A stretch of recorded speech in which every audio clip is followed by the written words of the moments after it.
Subscribe कीजिए महाविद्या साधक परिवार ऑफिशियल चैनल को, बेल आइकॉन को प्रेस कीजिए, ऑल ऑप्शन पर क्लिक कीजिए ताकि आने वाले वीडियोस की नोटिफिकेशन आपको मिलती रहे। चैनल से आपका गुरु सुदर्शन नाथ फिर बोल रहा हूँ। आज 27 तारीख है, 3 बजे का समय। आपको लग रहा होगा बहुत दिनों बाद गुरु जी सामने आए।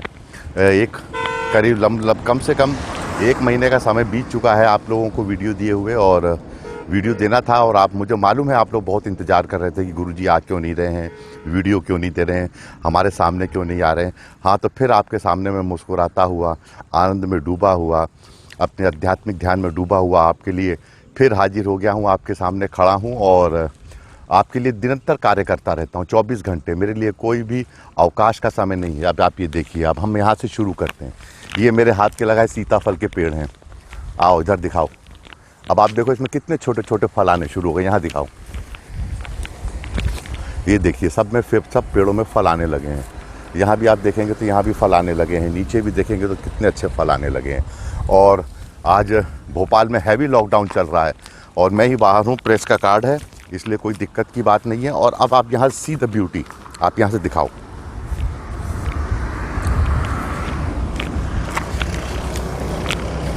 अब आप ये ब्यूटी देखिए, ये खूबसूरती, ये हरियाली आपने पहले भी देखी होगी, पर इस समय हरियाली बहुत चरम स्तर पर है। और मैं शुरू करता हूँ आपको, आप इस पेड़ को दिखाओ। इस पेड़ के नीचे से ही शुरू करूँगा, इसका भी एक कारण है। फल से लग गया है पेड़ पूरा। ये पूरा सीताफल देख रहे हैं आप, ये पूरे गांव वाले खाएंगे, लोग खाएंगे, यहाँ के लोग खाएंगे। कभी कभी समझने में बहुत गलती हो जाती है। भगवान बुद्ध ने अपने अंतिम शब्दों में कहा अप्पो दीपो भवा, और ये पाली भाषा है। पाली भाषा में अप्पो दीपो भवा का 2 मतलब निकल गया। एक मतलब लोगों ने निकाल लिया कि आप अपना दीपक स्वयं बने, अपना उजाला स्वयं करें। ये एक विषय है, पर यहाँ पे थोड़ा सा कन्फ्यूजन है। कन्फ्यूजन ऐसा है कि अप्पो दीपो भवा का मतलब एक और निकलता है, जो मेरे हिसाब से सबसे सही मतलब है, और वो है आप अपना द्वीप खुद बनिए। आप जानते हैं एशिया महाद्वीप है, ये है वो है, दुनिया भर के हैं। तो एक द्वीप, समुद्र के बीच में एक द्वीप होता है। उस द्वीप में आप पाएंगे कि उस द्वीप में वनस्पति भी है, उसमें जंगली जानवर भी रह रहे हैं, पशु पक्षी भी रह रहे हैं, पेड़ भी रह रहे हैं, मनुष्य भी रह रहे हैं। आप अंडमान निकोबार आइलैंड चले जाएंगे तो द्वीप है, उसमें संपूर्ण जीवन है। जो लाइफ की जो वेवलेंथ है वहाँ पे मूव कर रही हैं, और वहाँ पे हर प्रकार के जीवन को बसने और बढ़ने की क्षमता है।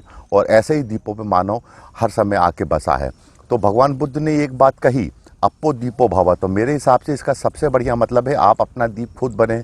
उस द्वीप में झरने का पानी बह रहा हो, मीठा पानी बह रहा हो, चाहे आप समुद्र के बीचों बीच हो, पर उस द्वीप में झरने का मीठा पानी भी बहता है। वहाँ पे आप खेती भी कर सकते हैं, वहाँ रह भी सकते हैं, वहाँ हवा भी है, वहाँ पे जंगल भी है, वन भी है, पशु पक्षी भी हैं, मनुष्य भी हैं, सब लोग रहे हैं वहाँ पर। और वो द्वीप अपने आप में अद्भुत है। एक समुद्र के बीचों बीच जहाँ अनंत दूरी होती है, समुद्र 70% तो समुद्र पृथ्वी पर उसके बीच में एक द्वीप निकल के खड़े हो जाना बहुत बड़ी बात है। वो 70% जो समुद्र है वो क्या किसी द्वीप को खड़े होने देता है? वो उस द्वीप को वहाँ कभी भी खड़े होने नहीं देगा। पर उसके बीच में भी, उस 70% खारे समुद्र के बीच में भी एक द्वीप के रूप में एक भूमि निकल के आ जाती है। और जो भूमि निकल के आती है वही बुद्ध है, वही बुद्धत्व है, वही निकलत्व है, वही शंकराचार्य का तत्व है। इतना विशाल जनमानस है, कितने लोग हैं आप देखिए। जनमानस की कमी है क्या? जहाँ जाइए वहाँ भीड़ ही भीड़ है। उसके बीच में से आप, या तो वो समुद्र के पानी के समान चलता रहे, या उसके बीच में से आप निकल कर एक अपने आप में व्यक्तित्व बन जाएं, और ऐसे व्यक्तित्व बन जाएं। मैं चाहता हूं मेरे शिष्य ऐसे ना हो कि 10,000 की नौकरी मांगने के लिए जाएं। उनके पास ऐसे द्वीप बन जाए कि लोग उनके यहाँ 100 लोग उनके यहाँ काम करें, 100 लोग उनके यहाँ, उनके 100 परिवारों के पेट पालें, 10 परिवारों को वो खुद पाल सकें। अपना पेट पालना तो दूर है, वो इतने लोगों को पाल सकें। आज भी बुद्ध को देखिए, बुद्ध कितनों को पाल रहे हैं। सबसे बड़ी बात है पालन करता। विष्णु अवतार तो कह दिया, विष्णु अवतार का मतलब वही जो पालन करता है। आज भी बुद्ध के नाम पे कितने देश हैं, कितने देशों का वो धर्म है, कितने बौद्ध भिक्षु भिक्षा मांगते हैं, कितने लोग चैन की नींद से, एक मार काट की ज़िंदगी से हटकर बौद्ध सन्यासी बनकर अपना जीवन जी रहे हैं और जीवन की उच्चता को प्राप्त कर रहे हैं। तो जो भी हैं ये अपने आप में विराट द्वीप बन गए, विराट जनमानस इनसे जुड़ गया, एक द्वीप अलग विचित्र दुनिया बस गई, एक नई दुनिया बस गई। और ऐसी ही दुनिया बसे, ऐसा ही आपको पहले इसमें मैं आपको बताना चाहता हूँ कि अप्पो दीपो भवा, आप अपना द्वीप है। और इसी को बनाते हुए ये जो निखिल धाम का निर्माण है और यहाँ जो आसपास पेड़ पौधे लगाए गए हैं, इसको भी एक आपके लिए द्वीप बना दिया है। मैंने हर चीज़ों में इशारे किए हैं। आपको मैंने पेड़ दिखाया सीताफल का, उसमें मैंने फल दिखाए। अब ये फल को पक्षी खाएंगे, चिड़िया खाएंगे। थोड़े दिनों बाद यहाँ पर पक्षी आने लगते हैं, पक्षी फल खाते हैं, चिड़िया हैं, गिलहरी हैं, सब पक्षी जीव जंतु हैं, कीड़े मकोड़े हैं, सब फल खाते हैं। यहाँ पे लोग पिकनिक मनाने आने लगते हैं, घूमने लगते हैं, उनको अच्छा लगता है, खुश होके जाते हैं। वन विभाग आता है, वो भी बहुत खुश होके जाता है। और ये एक समय है, फ़ोटो सेशन है। इस फ़ोटो सेशन का मतलब ये है कि सावन का महीना है और इस सावन के महीने में अपने आप पेड़ उगते हैं, अपने आप ज़मीन के अंदर से, भूमि के अंदर से पेड़ फूट कर उगते हैं। हम लोग उसका इंतज़ार करते हैं कि पेड़ फूट कर उगे और बाद में हम उसे वृक्ष बना सकें। आगे मैं आपसे बात करूंगा अंदर चल के। देखो मेहनत रंग ला रही है। ये आपके गुरु संस्था की तरफ से लगे हुए वृक्ष हैं जो कितने बड़े बड़े हो रहे हैं, देखिए आप। ये हैं। इसके बाद आप ये देखिए, ये झुरमुट बन गया। जो मैं चाह रहा था कि बहुत अच्छा झुरमुट बने, वैसा झुरमुट अब यहाँ पे निर्माण होगा। सी द ब्यूटी, आप इस खूबसूरती को देखिए, कितना ग्रीन है इस समय। ये आपको दिखाता रहूँगा आगे आगे और आपसे बातचीत भी करता रहूँगा आगे आगे।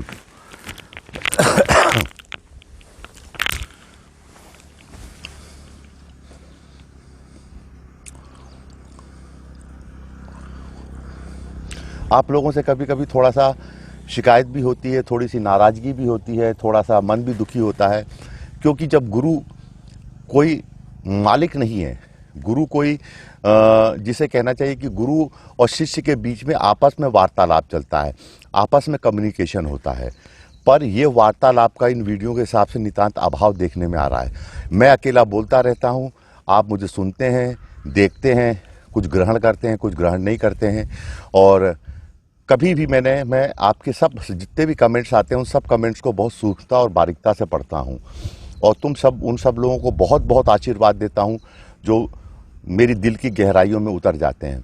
गुरु लोगों के साथ क्या होता है, जैसे अब मैं इतना लेट आया तो इसलिए आया कि गुरु अपने आप में मग्न रहता है, वो एस्ट्रल वर्ल्ड में चला जाता है। उसको निकाल के लाना पड़ता है, उसको निकाल के ला के बोलने के लिए मजबूर किया जाता है। और जब तक वो बोलने के लिए मजबूर नहीं करोगे आप मुझे, जब तक मुझे उत्साहित नहीं होता है, तो गुरु तो अपनी दुनिया में मग्न रहता है, उसको किसी की परवाह नहीं रहती। वो एक नेगेटिव पॉइंट भी है। जो आध्यात्मिक जगत के लोग होते हैं, जो उच्च श्रेणी में पहुंच जाते हैं, फिर उनको इन चीज़ों की परवाह नहीं रहती, क्या बोलना क्या कहना, बहुत ज़्यादा कोई ड्यूटी तो होती नहीं है, तो गैप हो जाता है। हाँ, अगर आप जो शिष्य देखते हैं वो कमेंट करते हैं या जय गुरुदेव नमन लिख देते हैं, तो उससे गुरु को मजा नहीं आता, फिर गुरु डीप मेडिटेशन में चला जाता है। और वो मेरा ये वीडियो तो वैसे भी मेडिटेशन का ही वीडियो होता है, एक मेडिटेटिव माइंड का वीडियो होता है जो आपको मेडिटेशन प्रभाव करता है। इस वीडियो को देखने से ही आपके अंदर मेडिटेशन आ जाएगा। द मास्टर जो थे, इनिशियल स्टेज में जो होता है एस्ट्रल वर्ल्ड में ले जाया जाता है, तो द मास्टर जो थे उनको समय आ गया उनका। जब वो 14-15 साल के हुए, उनको एनी बेसेंट ने चुना, तो समय आ गया कि इनको अब इनका डायरेक्ट कनेक्शन करवाना चाहिए गॉड से और वहाँ से इनको दीक्षित कराना चाहिए। तो उनको एक कमरे में रखा जाता था समुद्र के किनारे। जैसे आज आप लोग मास्क लगा के घूमते हैं, दस्ताने पहन के घूमते हैं, साइकिल होती है, उनके बर्तनों को, उनकी जो साइकिल थी या उनकी डेली उपयोग की चीज़ें थी, वो किसी को छूने नहीं दी जाती थी। पवित्रता मेंटेन की जाती थी, चेस्टिटी मेंटेन की जाती थी। और उसके बाद रात्रि के समय 1910 की बात है, 11 जनवरी 1910 को फिर वो जो दिन आया जिस दिन इनको ऊपर संपर्क कराना था एस्ट्रल वर्ल्ड में ले आके। तो जो कमरा होता था नीचे, तो उसमें नीचे पूजा पाठ होते रहते थे, गुप्त साधनाएं होती रहती थी, पर ऊपर जो कमरा था उसको खाली कराया गया। उसके बेड पर इनको ये लेटते थे और साफ़ सुथरे वस्त्र पहन के लेटते थे और फिर नींद आ जाती थी। नींद कह लीजिए, क्या कहिए, डीप स्लीप में चले जाते थे। उसके बाद ये 3 दिन प्रक्रिया चली और इन 3 दिन की प्रक्रिया में उनके साथ एक और व्यक्ति थे जो बहुत सिद्ध पुरुष होते हैं खड़ा करने के लिए, शिष्यों को खड़ा करने के लिए। बड़ा ही सिद्धाश्रम का जो ऋषि मंडल है या गुरु मंडल, वो बहुत काम करता है, आपको इस तरह समझ लीजिए। फिर वो चले जाते थे एस्ट्रल वर्ल्ड में, पारा दुनिया में प्रवेश हो जाता था और फिर उनको ईश्वर के सामने पेश किया गया। तो 2 मास्टर्स भी थे साथ में, तो उनसे कहा गया ये नया बच्चा है और ये बहुत बड़े बड़े काम करेगा, और इसको हमने सेलेक्ट किया। इसका ऑरा बहुत ही साफ़ है, आभा मंडल साफ़ है और बहुत विराट है और निष्काम है बिल्कुल। तो पहले तो ईश्वर मुस्कुराए, फिर उसके बाद बोले क्या मास्टर आप इसके लिए अप्रूव करते हैं आप? तो उन्होंने कहा हाँ मैं इसे अप्रूव करता हूँ। उसके बाद उनको कुछ इंस्ट्रक्शंस दिए गए और वो फिर पूरी रात पूरी दिन ये प्रक्रिया चलती थी और बीच में एक बार उठते थे। जो शारीरिक शरीर है उसको, उस शारीरिक शरीर को कुछ खाना पानी देने के लिए, 1 गिलास गर्म दूध पीने के लिए वो उठते थे और 1 गिलास गर्म दूध उनको पिलाया जाता था। नित्य क्रियाकर्म करके नहा धो के फिर बिस्तर पर लेट जाते थे और फिर बिस्तर पर लेटने के बाद वो हाथ रख दिया जाता था उनके सर पे और वो फिर गहरी निद्रा में जाके एस्ट्रल वर्ल्ड में चले जाते थे। और उस एस्ट्रल वर्ल्ड में ले जाकर उनकी बहुत सारी क्रियाएं की जाती हैं, बहुत सारी चीज़ें की जाती हैं और उसके बाद उनके शरीर का रूप बदलने लगा। उनके दांत पहले आपस में जुड़े मुड़े गुड़ होते थे, वो सब ठीक होने लगे। उनकी नाक नुकीली हो गई, उनकी आंखों में और बहुत ज़्यादा पेनापन आ गया, उनको चेहरे पे दमक आ गई, उनके चेहरे पे एक स्वर्णिम आभा आ गई। शरीर के प्रत्येक अंगों का जो विकास रुक जाता है किसी कारणों से, वो विकास धीरे धीरे बढ़ने लगा और वो पूरी तरह से निखर कर एक व्यक्तित्व के रूप में संपूर्ण रूप से कवचित और सुरक्षित होकर सामने आ गए। ऐसी क्रिया मैं भी करता हूं और इस वीडियो के माध्यम से भी ऐसी क्रिया करने जा रहा हूं। आप भी कभी ये वीडियो सुनिएगा तो कभी लेट जाइएगा, कान में लगा के देखते पीछे तकिया लगा लीजिए और लेट जाइए, या मेरे पुराने वीडियो भी सुनते रहिए। उस समय आप जब पूर्ण रूप से अच्छे शिष्य होंगे, गुरु मंत्र का अच्छा जाप किया होगा, समर्पित होंगे, कहीं कोई आक्रोश नहीं होगा, तो आपको मैं सिद्धाश्रम की दुनिया में ले चलूँगा। इसी वीडियो के द्वारा से सिद्धाश्रम की मेरी आवाज़ को सुनते सुनते ही आप मुझे सुन रहे हैं, आप मुझे सुनते रहिए, आप मेरी बात पे देखते रहिए, आप मेरा चेहरा देखते रहिए। मैं आपको सिद्धाश्रम ले चलूँगा, बड़े गुरु जी के सामने रख दूँगा। आपको वो आगे की क्रिया के लिए आपको क्या उनको दीक्षा देनी, क्या करना है, क्या आपसे कर्म करना है, वो इस वीडियो को बनाने का मेरा आज उद्देश्य है कि आपको मैं सिद्धाश्रम की यात्रा पर ले चलूँ। एकांत रात्रि में लेटिए, कभी लेटिए, घर में आवाज़ ना हो, कोई डिस्टर्ब करने वाला ना हो, शुद्धिकरण शरीर का थोड़ा होना चाहिए और इस तरह से मैं आपको ले चल सकता हूँ। भले आपको मैं 2 मिनट के वहाँ पे जब ऊपर गए तो मास्टर्स ने कृष्णामूर्ति जी से 10 मिनट 20 मिनट बात की पर डे, इससे ज़्यादा बात नहीं की। 20 मिनट 30 मिनट्स आर एनफ। उनके शब्द जो होते हैं 20 मिनट 25 मिनट के लिए बहुत होते हैं। और जब कृष्णामूर्ति जी एक बार बोले तो लोग कहते थे क्या होगा, तो फिर एनी बेसेंट जो थी वो बहुत समझदार थी, उन्होंने कह दिया 2000 साल बाद, 2000 ने तुरंत रिकॉग्नाइज कर लिया कि 2000 साल बाद ये आवाज़ सुनने को मिल रही है, ये इको सुनने को मिल रहा है, ये वाइब्रेशन और इतनी प्योरिटी वाली साउंड जनरेट हो रहा है इस अर्थ पे फिर से 2000 ईयर्स आफ्टर 2000 ईयर्स। मैं भी जब गुरु जी से मिला हूँ, सदगुरु स्वामी निखिलेश्वरन महाराज जी से मिला हूँ, जब उनका देखा है, उनको सुना है, उनके मंत्र पढ़ते सुना है, तो मैं तुरंत समझ गया कि ये 2000 साल बाद ये फिर से मेरे जीवन में आ गए हैं। और वैसे तो मैं जीवन में आऊँगा ही नहीं, मेरा जीवन तो कोडेड है। मैंने कहा 2000 साल बाद मेरे सदगुरु फिर इस पृथ्वी पर आए हैं, मुझे आना पड़ेगा उनके लिए काम करना पड़ेगा, उनके लिए जीवन को समर्पित करना पड़ेगा। फिर वो आने वाले, मुझसे फिर बात हुई बाद में, बहुत सारे जो वरिष्ठ साधक होते हैं, जो लोग थे, उनसे मेरी बात हुई और मेरी माता जी से भी बात हुई। एक बार बातों में उन्होंने कह दिया था, बेटा अरविंद अब 5000 साल तक ऐसा व्यक्तित्व इस पृथ्वी पर नहीं आएगा। तो उनकी बात भी शिरोधार्य है, आँख है, अब वो इस दुनिया में नहीं है। उनसे भी मेरी काफ़ी बातें हुई हैं और सबसे बड़ी बात तो ये हुई है उनके साथ कि मेरा सौभाग्य रहा है कि मैंने गुरुजी और माताजी की बात मोबाइल फ़ोन पे करवाई थी। मेरे उस ज़माने में, ये मैं 1998 की बात कहता हूँ, नया मोबाइल फ़ोन लॉन्च हुआ था और मेरे पास सिर्फ मोबाइल फ़ोन था। उसमें ₹2.5 ₹3 ₹4 एक कॉल के लगते थे। और मुझे माताजी कुछ कारण से शिविर में नहीं आ रही थी, उनको धूप लगती है, जो भी हो, शिविर का माहौल थोड़ा ऐसा होता है, तो थोड़ा अवॉइड कर रही थी। तो मुझे गुरुजी ने होटल भेजा कि जा बेटा माताजी को किसी भी तरह से लेकर आ तू होटल में। तो जो माताजी को लेने गया तो फिर वहाँ पे क्या कहते हैं, मेरे पास मोबाइल था, तो फिर मैंने मोबाइल से वहाँ से गुरुजी से बात कराई थी। आपको ये बात जानकर आश्चर्य होगा कि शायद गुरुजी ने कोई मोबाइल फ़ोन अपने हाथ में पकड़ा है 1998 में, तो मेरा ही मोबाइल फ़ोन पकड़ा। मेरी माताजी ने भी गुरुजी से बात की है, तो मोबाइल फ़ोन पर मैंने ही बात कराई थी। ये क्रिया है, ये क्रिया के माध्यम से ही काम होता है कि मैंने उनसे मोबाइल से दोनों अपने गुरु माता और अपने गुरु जी की बात कराई। तो आप ये समझ लीजिए कि मैं आपको फिर एक बार सिद्धाश्रम ले चलूँगा इस वीडियो के सहारे। इस वीडियो को देखते रहिए, इस वीडियो की एक एक चीज़ को अच्छे से देखते रहिए, शुद्ध पवित्र और आध्यात्मिक भाव से देखते रहिए।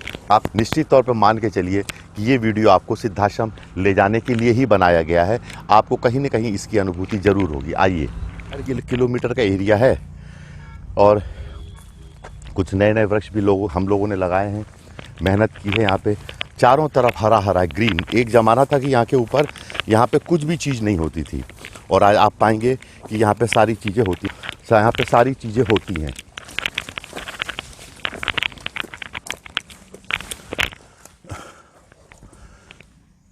जब आप मुझे देखते हैं, जब आप मुझसे बात करते हैं या ये वीडियो देखते हैं, तो सबसे बड़ी चीज़ हम लोगों के साथ ये होती है कि हमको एक चीज़ सिखाई जाती है। गुरु हमको एक ही चीज़ देता है कि एंटरिंग इनटू द माइंड, और हम सीधे आपके मस्तिष्क में घुस जाते हैं। आप हमें, कोई आदमी सच नहीं बोलता, कोई आदमी सही एक्सेप्ट नहीं करता, कोई आदमी अपना सही परिचय नहीं देता, कोई आदमी अपना सही आइडेंटिफिकेशन नहीं देता, चाहे स्त्री हो चाहे पुरुष हो। कौन आदमी क्या चाहता है ये भी पता नहीं चलता।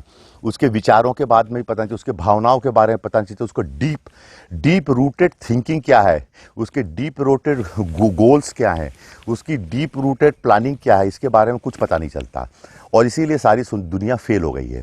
सारी दुनिया में लोग धोखा खाते हैं, लोग पिट जाते हैं, लोगों के साथ फ्लॉप हो जाते हैं, लोगों के साथ सारी चीज़ें होती, पर ऐसा हम लोगों के साथ नहीं होता। हाथ तो हम देखते ही देखते हैं।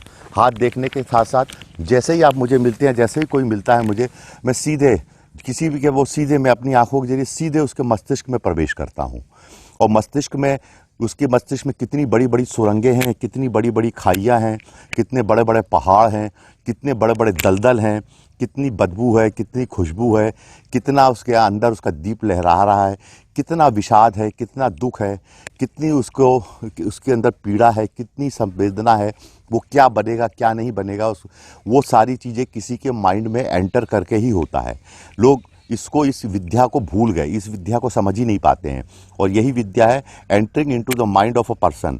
कोई भी पर्सन मिलता है, उसके माइंड में आप, वैसे तो कोई ज़रूरत नहीं एंटर करने की, और ये क्रिया समय का, टाइम और स्पेस का इससे कोई लेना देना नहीं है। 5, 10 मिनट, 15 मिनट का, 10 मिनट का टाइम दीजिए। 10 मिनट के अंदर माइंड के एक एक न्यूरॉन्स पे एंट्री की जा सकती है, और एक एक न्यूरॉन्स पे एंटर करके क्या चल रहा है, कहाँ क्या चल रहा है, कहाँ क्या नहीं है, कहाँ क्या सोच रहा है, 5 साल बाद ये कैसा विश्वास। आपने कभी मुझे ये कहते हुए सुना कि ये आदमी मुझे धोखा देगा, ये आदमी मुझे डिच करेगा, ये आदमी मेरे साथ विश्वासघात करेगा, ये आदमी मेरे साथ ज़्यादा लंबे समय तक नहीं चला, इस बात का मुझे दुख है, गम है? कभी मुझे आपने कहते हुए सुना? कभी शिकायत करते हुए सुना? कभी कभी किसी ने, इतने लोग आए इतने जाते, कभी किसी ने सुना? नहीं सुना। इसलिए नहीं सुना क्योंकि हम पहले ही मस्तिष्क में घुस के सारी चीज़ें समझ लेते हैं, पहले ही माइंड में घुस के। और जब तक आप इस पहाड़ पे नहीं आएंगे तो इस पहाड़ को क्या समझेंगे? कहाँ पे पत्थर है, कहाँ पे मट्टी है, कहाँ पे क्या है, कहाँ क्या हो सकता है, कहाँ पेड़ लग सकते हैं, कहाँ क्या, इस लैंड पे कहाँ मैं क्या कर सकता हूँ, कहाँ किस स्थिति को निर्मित कर सकता हूँ। ये तभी संभव है जब इस एरिया के एक एक चप्पे चप्पे का मैं संपूर्ण अवलोकन कर लूँ। तो अवलोकन क्या है? What is meditation? यही मेडिटेशन है कि अगर आप मेडिटेटिव माइंड है तो माइंड के अंदर घुसना कोई बहुत बड़ी बात है। उसका माइंड तो शीशे के समान पारदर्शी होगा आपके सामने। आप घुस के पूरी चीज़ें देख लेंगे, और जब आप देख लेंगे वो समझ जाएगा, तो फिर आप वो कुछ नहीं कहेगा। आप उसकी हाथ की रेखा देखो, या उसको माथे की रेखा देखो, उसके पाँव की रेखा देखो, आप उसका भूत भविष्य वर्तमान सब बता सकते हो, आप उसके बारे में सब कुछ जान सकते हो। और जब तक आप किसी के बारे में पूरी तरह नहीं जान सकते, आपका उससे संबंध कैसे बनेगा? आपका उससे कैसे लंबे समय तक निभेगी? आप उसकी कमियों को, उसकी खूबियों को, उसकी विकृतता को कैसे समझेंगे? और इसीलिए मैं कहता हूँ मेडिटेशन बहुत ज़रूरी है। और मेडिटेशन, आप मुझसे बात करिए, मैं आपको मेडिटेटिव माइंड में डाल देता हूँ, मैं आपको ट्रांस में डाल देता हूँ। मेरे वीडियो ही डाल देंगे आपको उठा के, आप इन्हें देखते रहिए, आपको डाल दूंगा मैं। आप मेरे पास आइए, मैं वैसे ही डाल दूंगा, आपको कुछ करने की ज़रूरत नहीं है। वो मेरी तरफ से आपको गिफ्ट होगा, मैं ऑन कर दूंगा। मुझे जो ऑन करना है, मैं बड़ी बड़ी बातें नहीं करूँगा, किताबी टेक्निक ये वो कुछ नहीं करूँगा, मैं खुद ही ऑन कर दूंगा ना स्विच। आप मेरे पास आइए, तो मेरे पास बैठिए, तो मैं सारे स्विच खुद ही ऑन कर दूंगा। आपकी कौन से चक्रों के स्विच ऑफ है, मैं ऑन कर देता हूँ। चलिए, मैं ऑन कर दूंगा, यहाँ से बैठे बैठे ही कर दूंगा। और ये मैं करूँगा क्यों? क्योंकि ये गुरु की रिस्पॉन्सिबिलिटी है। और सबसे बड़ी बात एक आप समझ लीजिए कि जब हम अंदर जाते हैं तो हम इस चीज़ को समझते हैं कि हम अपनी रिस्पॉन्सिबिलिटी से भाग तो नहीं रहे हैं। हम सोचते हैं जीवन में हमें कोई आकर रोटी बना के खिला दे, कोई आके हमारे चरणों में 5,000 रुपये चढ़ा दे, कोई हमको पीठ पे माला पहना दे। हम चाहते कोई हमारे नाम से नारे लगाने लगे, कोई हाय हमको हाथों हाथ ले। हम चाहते हैं कोई भी हो हमको सबसे ज़्यादा प्रायोरिटी दी जाए। हम अपनी जिम्मेदारियां नहीं निभाते हैं, पर हम सबके प्रति सब चाहते हैं सब हमारे प्रति जिम्मेदार हों। हम चाहते हैं भगवान आए, ईश्वर आए, देव शक्तियाँ आएँ, सारी चीज़ें। हम चाहते हैं बस इंद्र आके पानी गिरा दे। हम चाहते हैं ना, हमारे चाहने से क्या होता है, इंद्र को गिराना नहीं गिराना ये इंद्र के ऊपर डिपेंड करता है। हम चाहते हैं भगवान विष्णु हमें गोद में खिलाने लगे। हम चाहते हैं शिव जी आके हमें साक्षात दर्शन देते हैं। हमारे चाहने से क्या होता है, और हम अपनी इच्छा अनुसार सारी दुनिया चलाना चाहते हैं। ये सबसे बड़ी मिस्टेक है जो मस्तिष्क कम से कम आप मान के चलिए 2-3 साल 4 साल का जिसके पास मेडिटेटिंग अनुभव नहीं है, मेडिटेटिंग नहीं हुआ, मेडिटेशन नहीं हुआ है, वो आदमी इस चीज़ को कभी नहीं समझ सकता। और जैसे जैसे उसमें मेडिटेशन आता रहेगा, मेडिटेटिव पावर्स उतरती जाएंगी उसके अंदर, वो इन चीज़ों से दूर होगा और वो अपने उत्तरदायित्व को समझेगा। अपने उत्तरदायित्व के प्रति वो संवेदनशील होगा। मेरा क्या उत्तरदायित्व है, मेरा क्या उत्तरदायित्व है, मैं अपने उत्तरदायित्वों को निभा रहा हूँ, क्या अपने उत्तरदायित्वों के प्रति हूँ, और आत्मावलोकन करने की क्षमता है। और एक रिवर्स प्रोसेस है, वो रिवर्स प्रोसेस है मेडिटेशन में कुछ नहीं है, मेडिटेशन में प्रोसेसेस हैं। और सबसे पहली प्रोसेस तो है कि सामने वाले के माइंड में उतर जाना, पूरा देख के आ जाना, पूरा चक्कर मार के, जैसे मैं पहाड़ में पूरा चक्कर मार के आ जाऊंगा वैसे देख के आ जाना। दूसरा कोई बहुत बड़ी बात नहीं, इट इज़ वेरी सिंपल। ये कोई बहुत बड़ी सिद्धि भी नहीं है, कोई बहुत बड़ी हाई फाई चीज़ भी नहीं है। ये एक कॉमन चीज़ें हैं। एक जो 10 लाख साल पहले बंदर आए और मनुष्य जो आया 2 लाख साल पहले आया है, हमारे उनके बीच में 8 लाख साल का गैप है। 8 लाख साल का गैप है, और उस 8 लाख साल के गैप में जो हमें नैसर्गिक हमारे माइंड को ये जो पावर्स मिली हैं, जो माइंड पावर मिली, हम उस माइंड पावर को समझ नहीं पाए। समय के साथ अन्य चीज़ों में हमने उस माइंड पावर को खो दिया। तो ये बहुत सिंपल है कि अपना regaining the mind again, the given mind power, जो माइंड पावर हमको भगवान या ईश्वर के द्वारा मिली हुई है, हम उसको रीगेन कर रहे हैं। मैंने कहा आत्मा अपना ये रिवर्स प्रोसेस शुरू हो जाएगी जब हम अपने मस्तिष्क में उतरना शुरू कर देंगे, और अपने मस्तिष्क में उतर के अपनी चीज़ों को देखना शुरू कर देंगे हम हैं क्या। किसी और को बताने की क्या जरूरत है कि आप क्या हैं। आप अपने मस्तिष्क में खुद उतर के देखना शुरू कर दीजिए ना। आपके मुंह में कितने दांत हैं शीशे में रख के गिन लीजिए ना। कोई दूसरा गिन के क्यों बताए कि आपके मुंह में कितने दांत हैं। आप गोरे हैं, काले हैं, आपके सर में कितने बाल हैं, शीशे में खड़े होकर देख लीजिए ना, आपको दिख जाएगा आपके कितने बाल सफ़ेद हैं, कितने क्या है। आपको कोई और क्यों बताए, आप खुद ही देख लीजिए ना। हम दूसरों से क्यों पूछते हैं, दूसरों के प्रति क्यों जिम्मेदार हैं। तो हम अपनी जिम्मेदारियों से भाग नहीं सकते, और जिम्मेदारी से भागा हुआ व्यक्ति तो कोई व्यक्ति ही नहीं है, फिर उसका कोई वो जीवन लाइफ नहीं है। और जो फ्लो होता है ऐसे व्यक्तियों के साथ जिनकी मैं बात कर रहा हूँ, जो काम करते हैं उनके साथ, तो मेडिटेशन कुछ नहीं, मेडिटेशन में जो लाइफ का फ्लो है, जो जैसे बरसात है वो होती है। और मैं आपसे एक बात और कहना चाहता हूँ, ये वीडियो क्या है आपने कभी ध्यान से देखा। I am sitting in the sunlight. मैं किसी कमरे में नहीं बैठा हुआ हूँ, किसी बिल्डिंग के बढ़िया कमरे एसी रूम में नहीं बैठा हुआ हूँ, या कहीं ऐसी जगह टेंट के नीचे नहीं बैठा हुआ हूँ। मैं सीधे सनलाइट में बैठा हुआ हूँ। न मेरे आगे कोई है, न मेरे पीछे कोई है, न उधर कोई है, न कोई इधर कोई है। मैं सिर्फ सनलाइट में बैठा हूँ, इन द सनलाइट। अब इन सनलाइट में मेरा चेहरा कैसा है, मेरी बातें कैसी हैं, मेरी आंखें कैसी हैं, मेरी मुस्कान कैसी है, ये सनलाइट में देख सकते हैं आप। इसमें आपको आपके माइंड को चीटिंग नहीं की जा रही, आपके माइंड को फ्रॉड नहीं किया जा रहा। वैसे एटमॉस्फेयर क्रिएट करके तो बहुत कुछ किया जा सकता है, पर यही मैं साधक को बनाना चाहता हूँ कि साधक को अपने जीवन में सनलाइट में बात करनी चाहिए।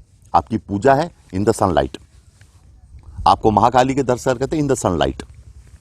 आप अंधेरे में बैठ के, घुप में बैठ के और कुछ भी करके करें, वो चीज़ें नहीं हैं। और मस्तिष्क के अंदर भी यही बात है कि आपकी जो मैं कह रहा हूँ माइंड के अंदर के अंदर ये भी है, उसको आपको सूर्य विज्ञान जोड़ लीजिए कि आप में इतना सूर्य का बल होना चाहिए कि सीधे आप उसके मस्तिष्क के एक एक अंधेरे कोने को अप्रोच कर सनलाइट से प्रकाशित कर सके, उसकी अंधेरी सुरंगों को सनलाइट से प्रकाशित कर सके। ये बहुत ज़रूरी है। और जब आप ये करने लगेंगे तो आप एक अलग कुछ खिले हुए आदमी होंगे, और अपने जीवन में ऐसा कुछ कर जाएंगे, इतना कुछ कर जाएंगे कि जिसकी आपने कल्पना भी नहीं की होगी। आगे मैं आपसे और बात करता हूँ। ये गिफ्ट है, ये वो 2 महुए के पेड़ अपने आप उग रहे हैं, ये गिफ्ट है। ये सनलाइट है, इन द सनलाइट। जो आपको दिखाई दे रहा है वो सनलाइट में दिखाई दे रहा है।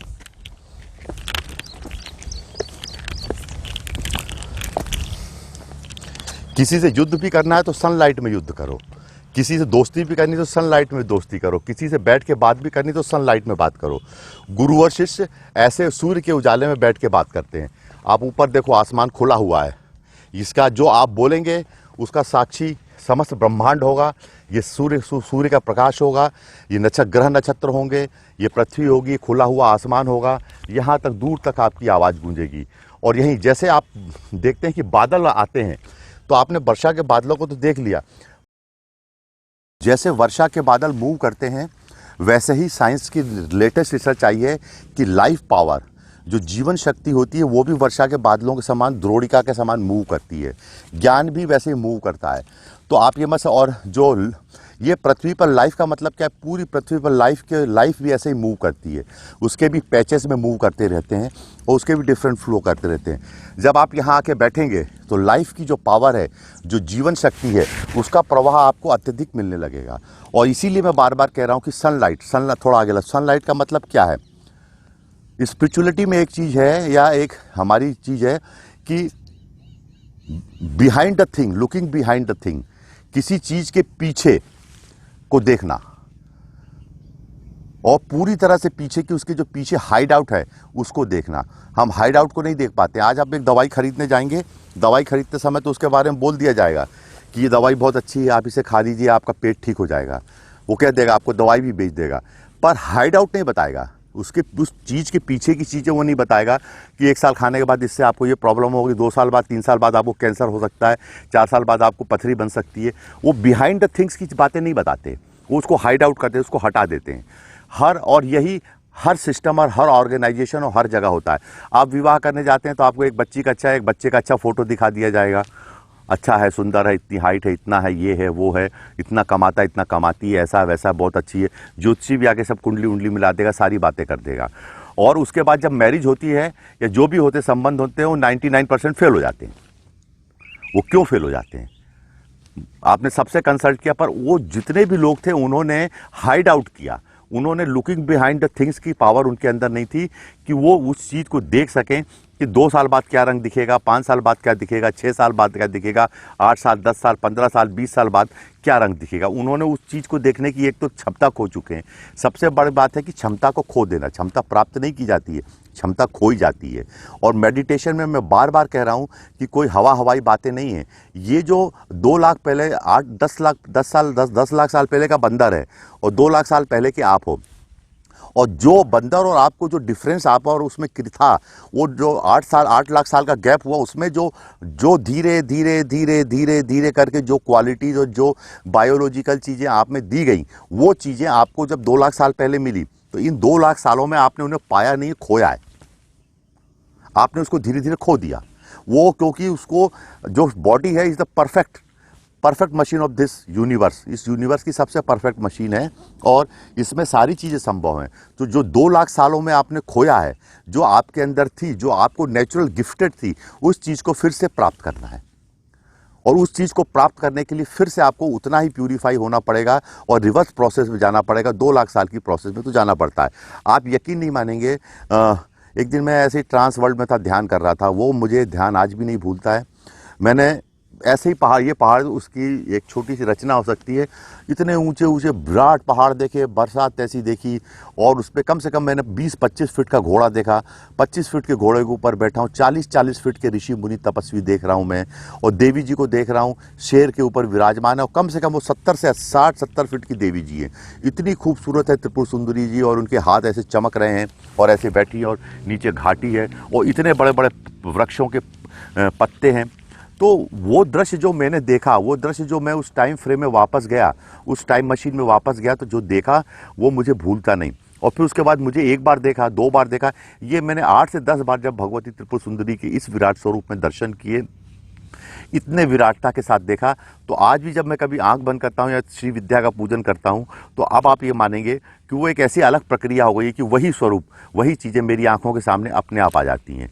और उसी ध्यान को करते हुए, जो मैंने कहीं पढ़ा नहीं था, कहीं सुना नहीं था कि 30-40 फुट 50 फुट हाइट, इतने बड़े बड़े वृक्ष और ऐसे ऋषि मुनि, और इतना विराटता देखी मैंने इस पृथ्वी पर, वो विराटता के बीच में मैंने जो देखा, आज उसी को ध्यान करके मैं आपको श्री विद्या का पूजन कराता हूँ।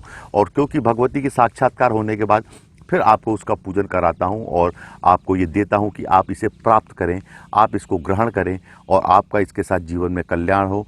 ऐसा गुरु शिष्यों के बारे में सोचता है। ये एक बहुत बड़ा दायित्व है। और आज फिर बोल दे रहा हूँ आपसे, ये बीमारी अभी गई नहीं है। आप मेरी बात को एक एक शब्द को सुन लीजिए और फिर आपको एक महामंत्र देता हूँ। ओम नमो भगवते महासुदर्शनाय। ओम नमो भगवते महासुदर्शनाय। ये महासुदर्शन चक्र का मंत्र है, विष्णु जी का मंत्र है, विष्णु के सुदर्शन चक्र का मंत्र है। और ये ऑटोमेटेड है, ऑटोमेटिक ऐसा है कि भगवान श्री कृष्ण द्वारका में विश्राम कर रहे थे, तो काशी नरेश कुछ असुर वसुर प्रवृत्ति का था, तो उसने द्वारका पे हमले की सोची और भगवान विश्राम कर रहे थे, पर महासुदर्शन चक्र को मालूम चल गया।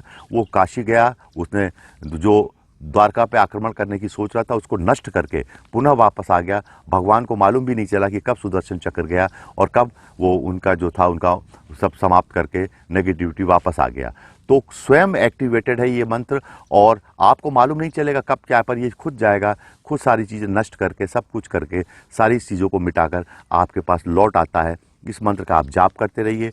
ईश्वर के बड़े गुरु जी का आशीर्वाद है, सिद्धाश्रम के ऋषि मुनियों का आशीर्वाद है और बहुत कुछ होना यहाँ बाकी है, बहुत सारी चीज़ें यहाँ पे बाकी हैं और उन चीज़ों के बदले, उन चीज़ों में आप सुरक्षित रहेंगे। इस मंत्र का आप जाप करते रहिए। इस मंत्र का जाप करते हुए भी आप लेट जाएंगे तो मैं आपको सिद्धाश्रम के दर्शन करा दूंगा, कुछ न कुछ झलकियाँ जरूर दिखा दूंगा। मेरा आपको वचन है, मेरा आपको ये प्रॉमिस है। एक शिष्यों के प्रति गुरु प्रॉमिस देता है, एक वचन देता है और उसके प्रति वो प्रतिबद्ध होता है, वो उसकी जिम्मेदारी होती है और जिम्मेदारी से वो अपने नहीं भागता। वो चाहता है कि मेरे शिष्यों को ये चीज़ की प्राप्ति हो, इस चीज़ की उनको स्थिति मिले, इस चीज़ को उनके सारी चीज़ें हों। तो इसी भाव से मैंने ये मंत्र आपको प्रदान किया है, ओम नमो भगवते महासुदर्शनाय। इसको आप सारी ज़िंदगी भी कर सकते हैं। सुदर्शन चक्र आपके पास एक्टिवेट रहेगा, सारी क्रियाएं करता रहेगा, सारी चीज़ें देता रहेगा। आपने मेरे बहुत सारे वीडियो गुरु जी के साथ देखे होंगे, तो मेरे जब वीडियो गुरु जी के साथ लोगों ने देखे तो कुछ लोगों ने कमेंट किया आप बहुत उसमें एग्रेसिव लग रहे हैं। नहीं, एग्रेसिव लगने की बात नहीं है। एक्चुअली होता क्या है, मेरा जीवन, इसके बारे में मैं आपसे 2 मिनट से बात करता हूँ। ये सागौन कितनी छोटी छोटी थी और इसी सीज़न में ये कम से कम 5 से 7 फुट 8 फुट बढ़ गई हैं। इधर दिखाओ झुरमुट। ये नीम मेरे ही हाथ की लगाई हुई नीम है। अब ऐसी हो गई कि इसके नीचे बैठा जा सकता है, इसको पकड़ के बात की जा सकती है, इसके नीचे खड़ा हुआ जा सकता है, इससे आप शिष्यों को यहाँ पे खड़े होकर संबोधित किया जा सकता है। आपको मैंने पिछले भी बोला था, इन वीडियो में एक बहुत बड़ी मज़ेदार बात हुई है, एक दृष्टिकोण जिसे कहते हैं परसेप्शन। पहले मैं शिविरों में जाता था, आपसे मिलता था, आपसे बातचीत करता था, आपको दीक्षाएं देता था, आपकी समस्याएं सुनता था, कुछ रत्न भी बता देता था, कभी शिवलिंग दे देता था, कभी कुछ दे देता था। तो एक देखो गाय कितने ध्यान से सुन रही है आज वही शिष्या है। तो कभी आपसे मिलता था तो आप लोगों ने मेरे प्रति एक दृष्टिकोण बना लिया था, पर अब आपका दृष्टिकोण, कितने दृष्टिकोण बनाओगे? हर वीडियो के साथ, हर शब्द के साथ, हर एक मेरे बोले हुए शब्दों के साथ आपका मेरे प्रति दृष्टिकोण बदल जाता है और बदलता रहता है और ये बदलना भी चाहिए। अब आप गुरु को कुछ और रूप में देखने लगे हो, विराटता से भी देखने लगे हो, मुस्कुराने भी लगे हो और गुरु के बहुत सारे कामों को, और मैंने आपको अभी पूरे काम अपने जीवन के दिखाए नहीं हैं। आप ये मत सोचना कि सिर्फ इतना सा ही प्लांटेशन है, बहुत कुछ है जो मैं भविष्य में आपको दिखाऊंगा, आपको उसके बारे में बताऊंगा। तो हर समय आपका दृष्टिकोण मेरे प्रति बदल रहा है।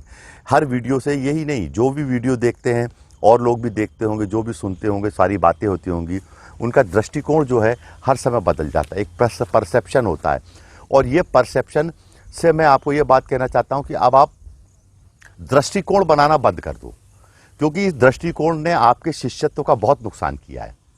आप सिर्फ मुझे समस्या समाधान के का एक दृष्टिकोण से देखते तो आपका बहुत नुकसान हो जाता है, क्योंकि बिहाइंड द अदर थिंग, जैसे कहते हैं बिहाइंड द थिंग्स देखने की आदत आप में चली जाएगी। सिर्फ एक काम रहेगा, सुबह शाम गुरु जी को 7 से 9 में फ़ोन करो और समस्या बताओ और काम करा लो। वो मेरे पतन का समय 7 से 9। 7 से 9 मैं स्वयं अपने आप, मेरा कोई पतन नहीं करता, मैं अपना पतन करता हूँ। बहुत नीचे गिर के काम करता हूँ, इतना नीचे गिर के काम करता हूँ कि पूछने वाली बात नहीं, पर वो एक ड्यूटी है शिष्यों के प्रति जिसका मैं निर्वाह करता हूँ। तो अभी आपका मेरे प्रति दृष्टिकोण कुछ और है, कल वीडियो देखो कुछ और होगा। आज मैंने सिद्धाश्रम दिखाने की बात की है, मैं दिखा दूंगा आपको। मैं भगवती त्रिपुर सुंदरी के दर्शन भी करा दूंगा आपको, इसी वीडियो के माध्यम से करा दूंगा। हो सकता है समय आगे पीछे हो जाए, कुछ हो जाए, पर मैं करा दूंगा। और बाकी आपके ऊपर भी है, आपकी स्थिति भी है। अगर मैं वीडियो डालता हूँ, आप उस पर कमेंट नहीं डालते तो मैं क्या कर लूँ? अगर आप मेरा वीडियो देखने के बाद आपके अंदर एक्सप्रेस करने की क्षमता ही नहीं है, तो फिर मैं क्या समझूंगा कि मेरे शिष्यों ने देखा और ऐसे ही पटक दिया कोने में, उसको गंभीरता से नहीं लिया या उसको आनंद से नहीं लिया, तो फिर काम नहीं होते, सारी चीज़ें बिगड़ती हैं। तो दृष्टिकोण बनाने की जो चीज़ें हैं आपकी, वो ख़त्म कर दीजिए। जैसे मेरे गुरु जी के प्रति कोई दृष्टिकोण नहीं बनते। मैंने उनके इतने अनंत रूप देखे, इतनी अनंत चीज़ें देखी, इतनी अनंत लीलाएं देखी हैं, इतनी अनंत क्रियाशीलता देखी कि मैं उनके बारे में क्या दृष्टिकोण बनाऊं? क्या कहते हैं, वो ज्योतिषी हैं, वो तांत्रिक हैं, वो मांत्रिक हैं, वो यांत्रिक हैं, वो सिद्धाश्रम वाले हैं, वो सिद्धाश्रम के योगी हैं, यही कह दूं? मैंने उनसे ऊपर की चीज़ें भी देखी, मैंने बहुत कुछ देखा है। उनको क्या बोलूं मैं? वो पूजन कराने वाले ही हैं सिर्फ, या लोगों का काम कर देने के लिए बने हैं, या शिष्यों की सुन लेने के लिए? ऐसा नहीं है। मैंने उनके इतने विराट और इतनी सारी चीज़ें देखी हैं कि मैं अपने गुरु के बारे में कोई दृष्टिकोण नहीं बनाता। क्या दृष्टिकोण बनाऊंगा? ऐसे ही आपको ये समय मिला है, इस समय के अंदर आपके अंदर एक बहुत बड़ी प्लस पॉइंट हुआ है कि आपका दृष्टिकोण हर एक सेंटेंस पे बदल जाएगा। क्या मैं कोई साइंटिस्ट के रूप में कभी बोलता मिलूंगा आपको, कभी मैं आपको पिता के रूप में बोलता मिलूंगा, कभी मित्र के रूप में बोलता मिलूंगा, कभी आध्यात्मिक गुण ज्ञान भी देता हुआ मिलूंगा, सारी चीज़ें करता हूँ, कभी मुस्कुराता हुआ भी मिलूंगा, कभी बहुत निचले स्तर पे भी आके बात करता हुआ आपसे मिलूंगा, जैसा आपसे कभी आपको गाना सुनाता हुआ भी मिल जाऊंगा। कोई ज़रूरी नहीं कि मैं इन कपड़ों में घूमता रहूँ, इन कपड़ों को दूसरे तरह के कपड़े पहन के, ऑकेशनल यूनिफॉर्म पहन के भी आपके सामने आ सकता हूँ। तो गुरु का के प्रति कोई दृष्टिकोण नहीं होना चाहिए, और जीवन में किसी के प्रति भी दृष्टिकोण बना लेना एक मस्तिष्क की न्यूनता, वही 10 लाख साल पुराने बंदर वाली कहावत आ जाती है, वो बंदर की श्रेणी में आ जाते हैं। अनदर मंकी, एक और बंदर बन गया। आपको और बंदर को बनाने में 8 लाख साल का गैप रखा गया है। उस 8 लाख साल के गैप को आप बंदर बन के फिर से मत मिटा दीजिए, फिर मंकी मत बनिए, और मेडिटेशन करते रहिए। अगर आप मेडिटेशन नहीं करेंगे, आप मेडिटेटिव नहीं होंगे, अगर आपकी मेडिटेटिव गुरु से दीक्षा नहीं है, अगर आपके कान में मेडिटेटिव शब्द नहीं जा रहे हैं, वो शब्द नहीं जा रहे हैं, देखो सूरज आ गया सामने, ये साक्षी है सूरज इस बात का, एकदम से निकल आया है। अगर आप नहीं करेंगे, इस चीज़ को नहीं मानेंगे, तो आप ये मान के चलिए 30 वर्ष की उम्र दे रहा हूँ मैं, 30 से 35, पुरुषों के लिए 40 साल की उम्र दे रहा हूँ, स्त्रियों के लिए 35 साल की उम्र दे रहा हूँ। 35 साल की उम्र में आप मनोरोग से ग्रस्त हो जाएंगे, आप मानसिक विक्षिप्त हो जाएंगे, आपको मानसिक बीमारियां हो जाएंगी, बहुत सारी बीमारियां हो जाएंगी मानस की। इतनी बीमारियां हो जाएंगी मानस की बीमारियां, स्त्रियों को 35 साल की उम्र में और पुरुषों को 40 साल की उम्र पे। अगर वो प्रॉपर मेडिटेटिव नहीं हुए, प्रॉपर क्लिनजिंग नहीं हुई, प्रॉपर सारी चीज़ें, प्रॉपर एक मेडिटेटिव स्पिरिचुअल गुरु नहीं मिला, और ये किताब छोड़िए, किताब पढ़ना लिखना, ये ज्ञान वो हो गया ज्ञान, इस पर टीवी पे, वीडियो पे, व्हाट्सएप पे, मोबाइल पे, यूट्यूब पे, वो सब अलग विषय हैं। वो ठीक है, वो सारी बातें हैं, किसी चीज़ का विरोध नहीं है यहाँ पे। पर सबसे बड़ी बात ये है, यू मस्ट गेट दीक्षित। आपको दीक्षित होना पड़ेगा, आपको चरणों में झुकना पड़ेगा, दोनों हाथ जोड़ के झुकना पड़ेगा, और पूर्ण श्रद्धा से झुकना पड़ेगा, पूर्ण नेति नेति कहते हुए झुकना पड़ेगा गुरु के चरणों में, वरना कोई मतलब नहीं गुरु बनाने का। जब वो स्थिति आ जाती है, जब वो चीज़ें आ जाती हैं, तभी शिष्य का कल्याण होता है, और तभी शिष्य को समझ में आता है कि क्या होता है, क्या नहीं होता है। मैं एक बात कहते कहते रुक गया था आपसे, उसको मैं आगे कहूँगा।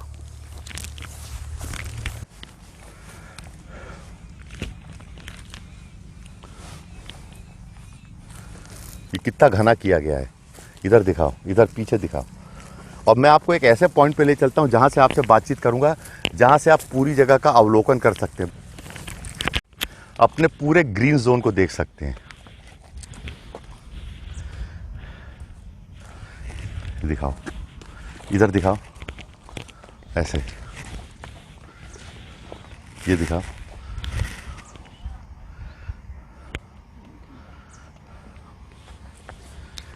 इधर दिखाओ।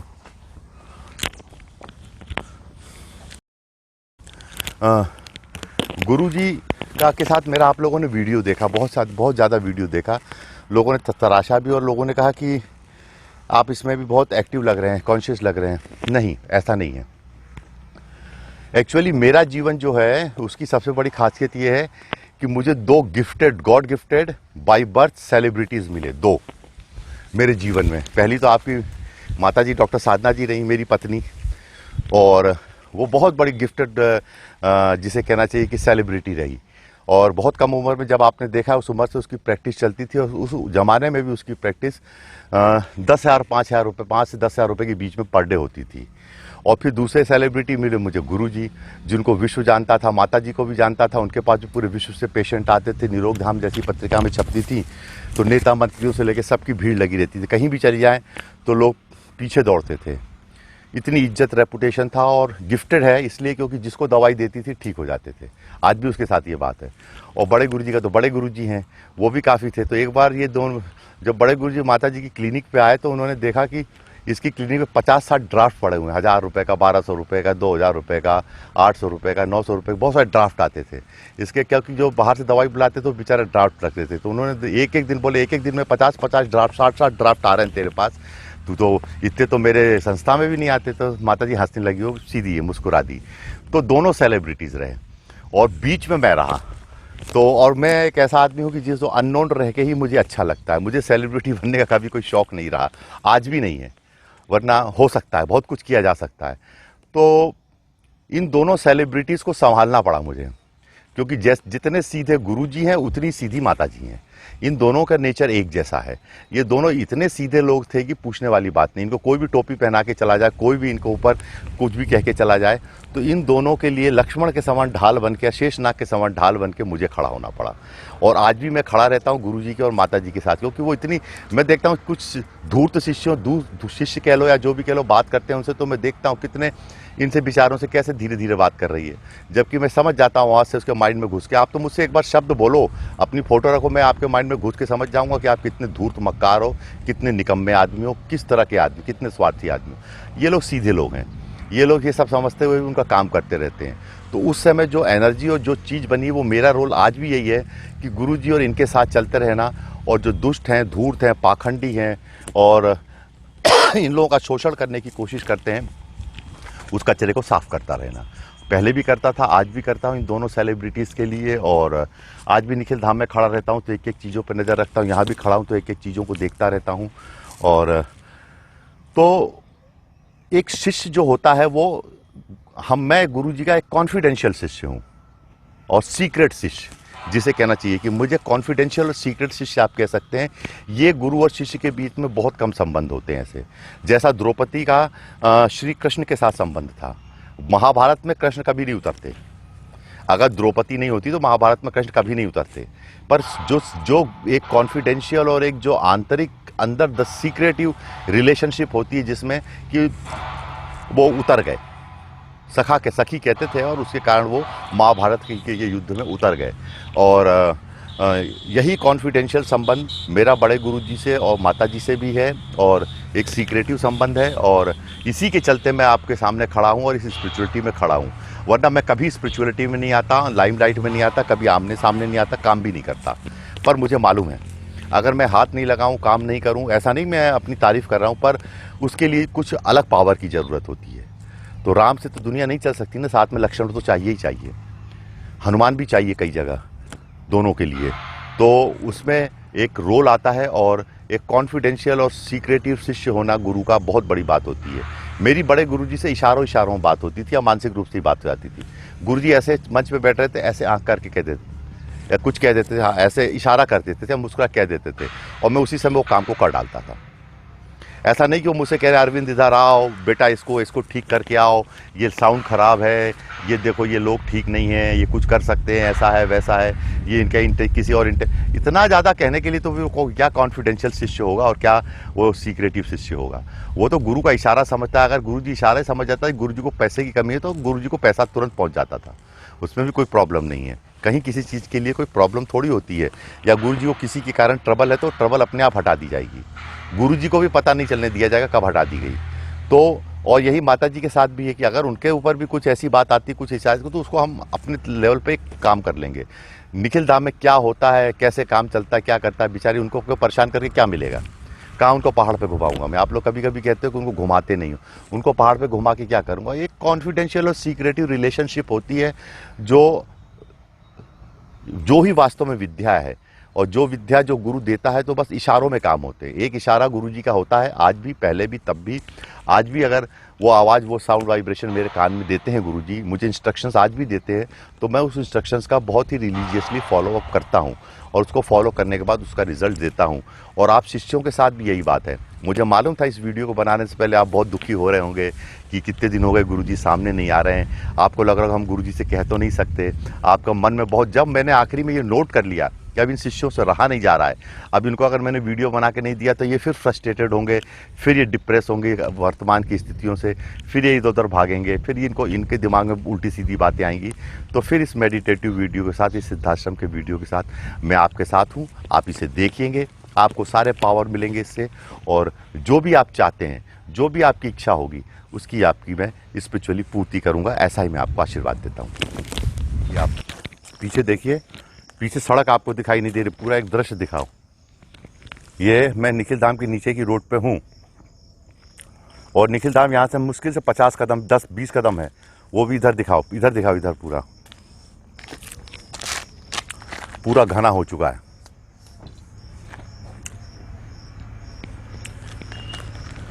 जैसे दिखाओ,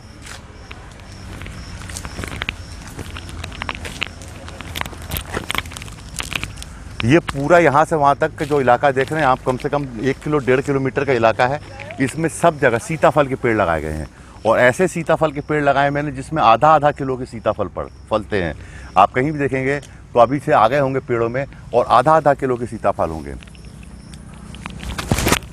आप शिष्यों से एक बात कहना चाहता हूँ, इस श्रृंखला में आपको इतनी दीक्षाएं दी गई हैं, इतने अनुष्ठान पूजन किए गए हैं, श्री विद्या का काम किया गया है, आपको कितने संकटों और मुसीबतों से निकाला गया है, आपको निखिल धाम दिया गया है, आपके बदले में सारे सामाजिक कार्य किए गए हैं, सारी चीज़ें की गई हैं, आपको बहुत कुछ दिया गया है। आपसे सीधे face to face in the sunlight में मिलता हूँ। मेरे और आपके बीच में कोई होता नहीं है, न मेरा कोई पीए होता है, न कोई असिस्टेंट होता है, न कोई पर्ची होती, न कुछ होता है।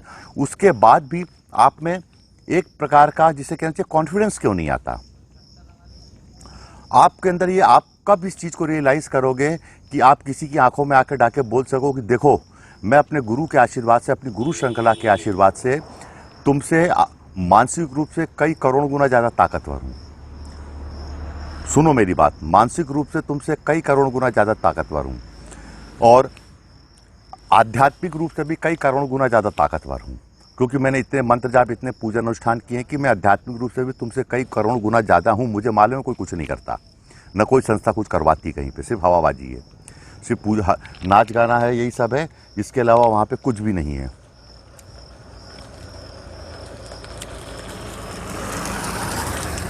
और किसी से भी कह सकते हो आप कि मैं तुमसे शारीरिक रूप से कई गुना, करोड़ गुना ज़्यादा मजबूत हूँ, नैतिक रूप से भी तुमसे कई गुना ज़्यादा करोड़ मजबूत हूँ। मेरे शिष्य नैतिक रूप से भी इस दुनिया में रहने वाले बहुत सारे लोगों से कई करोड़ गुना ज़्यादा मजबूत हैं। वहाँ एक पक्ष की बात मैं कर सकता हूँ, आर्थिक पक्ष की। आर्थिक पक्ष में आप 19, 20, 18, 17, 18 हो सकते हैं, 15 भी हो सकते हैं, ये आपका विषय है।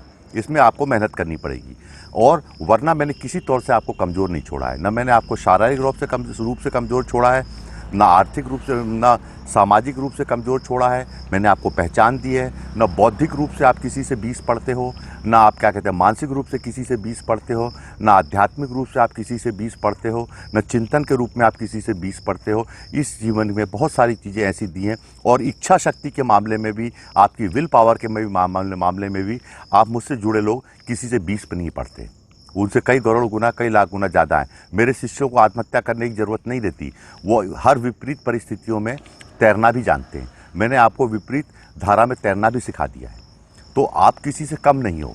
आपको ये समझना पड़ेगा कि ये आपकी प्लस पॉइंट क्या है। आपके प्लस पॉइंट ये हैं जो मैंने आपको बताए। आप मरोगे भी नहीं, मरते वरते भी नहीं है। जो मुझसे अच्छे से जुड़े तो कोई मरते वरते नहीं है, सब ठीक रहते हैं। हाँ, पर इसका मतलब ये नहीं कि आप तालाब में छलांग लगा जाओ। ये बौद्धिक रूप से अगर समझदार होगा तो कभी नहीं लगाएगा। आपकी चेतना शक्ति भी अन्य लोगों के मुकाबले कई करोड़ गुना ज़्यादा है, जो मैंने साधना और अन्य माध्यमों से कर दी है। इनकी भी जीवन में ज़रूरत पड़ती है, बहुत ज़्यादा ज़रूरत पड़ती है, और यही मुख्य है। रही बात आर्थिक रूप से स्ट्रांग होने की, आर्थिक रूप से स्ट्रांग होने के लिए आप देखो, अध्यात्म में एक बात बोल दूँ, अध्यात्म में कोई पैसा वैसा नहीं है। दो चार लोग होते हैं बड़े लोग अध्यात्म में, जिनका बहुत बड़ा ऑर्गेनाइजेशन होता है, मैं किसी का नाम नहीं लेना चाहता, उनके पास पैसा होता है। हम लोगों के पास कोई पैसा नहीं होता। एक रत्न का व्यापारी अरबपति होता है, आपको बता रहा हूँ मैं खुल के। एक क्या कहते हैं, जिसकी मिठाई की अच्छी दुकान चलती है, वो 100 करोड़ का आसामी होता है दिल्ली में। सिर्फ मिठाई बेच के 100 करोड़ का आदमी होता है दिल्ली में। 10 करोड़ के तो फ्लैट में रहता है, चाहे बम्बई में हो चाहे कहीं हो। आपको मालूम है, कोई सा भी उद्योग करने वाले लोग जो फैक्ट्री लगा के छोटा मोटा भी करते हैं, प्लास्टिक के बर्तन भी बनाते हैं, वो 100-100 करोड़ के लोग हो जाते हैं। पान मसाला बेचने वाले भी 100 करोड़ के होते हैं। आप मुझसे सुन लो इस बात को। जो भी ट्रेड परचेज करते हैं, आप नेता भी 100 करोड़ के होते हैं। पॉलिटिशियंस भी 100 करोड़ से कम के नहीं होते हैं। आप मेरी बात को बहुत ध्यान से सुनो, ये भी 100 करोड़ के होते हैं। जितने कॉन्ट्रैक्टर होते हैं, ठेकेदार होते हैं, बिल्डर्स होते हैं, जो अच्छे होते हैं, वो 100 करोड़ तो आसानी से पहुँच। 100 करोड़ मतलब 1 अरब। करोड़पति भी नहीं कहना चाहिए, मैं अरबपतियों की बात कर रहा हूँ। वो अरबपति होते हैं। मीडिया लाइन में काम करने वाले, फिल्म लाइन में काम करने वाले, टीवी चैनलों में काम करने वाले, कोई भी लोग 100 करोड़ से कम के नहीं है। 100 करोड़ बहुत आसानी से आता है। बड़े बड़े ज्योतिषी हैं, वो भी 100-100 करोड़ रुपए कमा लेते हैं बम्बई में बैठे। एक फीस के 20-20 हज़ार, 25-25 हज़ार रुपये लेते हैं। हम लोग तो क्या है, आपसे सनलाइट पे बात करते हैं। हमारे को नहीं कि पैसा हमारे को नहीं चाहिए, पैसा हमको भी लगता है, पर हमारी इतनी कोई इच्छा नहीं होती कि पैसा हम इतना कमा लें। और जिस दिन इच्छा हो जाएगी उस दिन हमारे लिए 2 मिनट का काम है। तो मैं आपको बता दूं, ऐसी करोड़ों फील्डें हैं जिसमें अगर आप काम करें, एनजीओ चलाने वाले 100-100 करोड़ के लोग होते हैं जी। मैंने बहुत सारे गल्ला व्यापारियों को देखा, सिर्फ गल्ले का लेन देन करते हैं, दलाली करते हैं, उसमें 100 करोड़ के आदमी बन जाते हैं। 100 करोड़ कुछ भी नहीं आज के ज़माने में। तो आप अगर इस फील्ड, किसी भी फील्ड में उतरते हो, किसी भी जगह उतरते हो, तो पैसा कमाना कोई बड़ी बात नहीं है। पर आप सोचो, नौकरी करके आप 100 करोड़ के हो जाओगे, आप नहीं हो पाओगे। एक मालिक अपने नौकर को कितना डांटता है, कितना आक्रोश। आपने देखा है, बिना बात डांटता रहता है। अगर कोई बॉस बन जाता है तो अपने नौकरों को कितना डांटता है, कितना आक्रोश है उसके अंदर। एक पिता अपने पुत्रों को कितना डांटता है, कितना आक्रोश है उसके अंदर। एक बच्चे अपने माँ बाप पे कितना चिल्लाते हैं, कितना आक्रोश है उनके अंतर्गत। एक नेता अपने आप को कैसे बिहेव करता है, कितना आक्रोश है उसके अंतर्गत। आपने देखा उसके पीछे क्या कारण है, कितना चिल्ला चोट करता है, अपने आप को क्या समझता है, कुछ नहीं, जबकि वो नेता। एक कोई परीक्षा पास करके IAS IPS बन जाता है तो लोगों से किस तरह व्यवहार करता है, एक जज किस तरह से लोगों से व्यवहार करता है, आपने देखा है। वो सिर्फ परीक्षा पास किए हुए लोग हैं और कुछ नहीं है। वो कोई आध्यात्मिक रूप से, मानसिक रूप से, या क्या कहते हैं, चेतना के तौर पे और प्रज्ञा के तौर पे या ज्ञान के तौर पे आपसे कोई 19, आपसे 20 नहीं है, 19 ही आपसे। पर परीक्षा प्राप्त कर ली है उन्होंने, एक परीक्षा पास करके वो बन गए। तो कितना चिल्लाते हैं, ये आक्रोश है। कितनी लोग बसों में तोड़फोड़ करते हैं, आग लगा देते हैं, कितने आंदोलन होते हैं, ये आक्रोश है। आपने देखा है, कितनी लोग हिंसक हो जाते हैं, कितनी स्त्रियां घर में चिल्ला चोट करती हैं, पतियों से लड़ती हैं, कितना सब कुछ होता है, कितना रोती हैं, कितना आत्महत्या करने के लिए दौड़ती हैं। क्यों? कितना चिल्ला चिल्ला के बोलती है हमारा शोषण हो गया। लोग बोलते हैं बोलती हैं हमारा शोषण हो गया, ये हो गया, वो हो गया। क्यों? आक्रोश।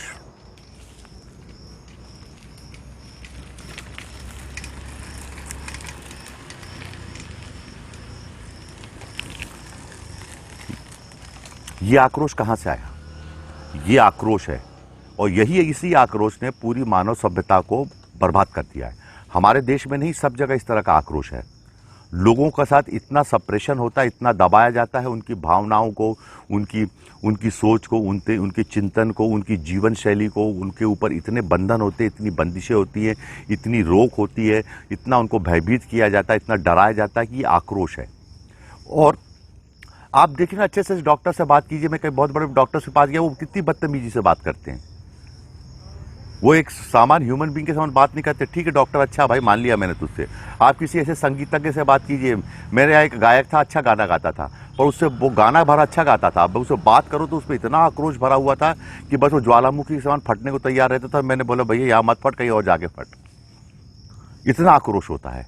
क्यों है ये आक्रोश? ये जो दबाया गया है, जो हम लोगों ने जीवन में मनुष्यों को दबाया है, लोगों के साथ सप्रेस किया है, सारी चीज़ें की है। ये आक्रोश कई पीढ़ियों से, कई लाख सालों से, कई हजार वर्षों से दब के रह गया अंदर। वो कहीं नहीं जाता, वो कहीं नहीं निकलता।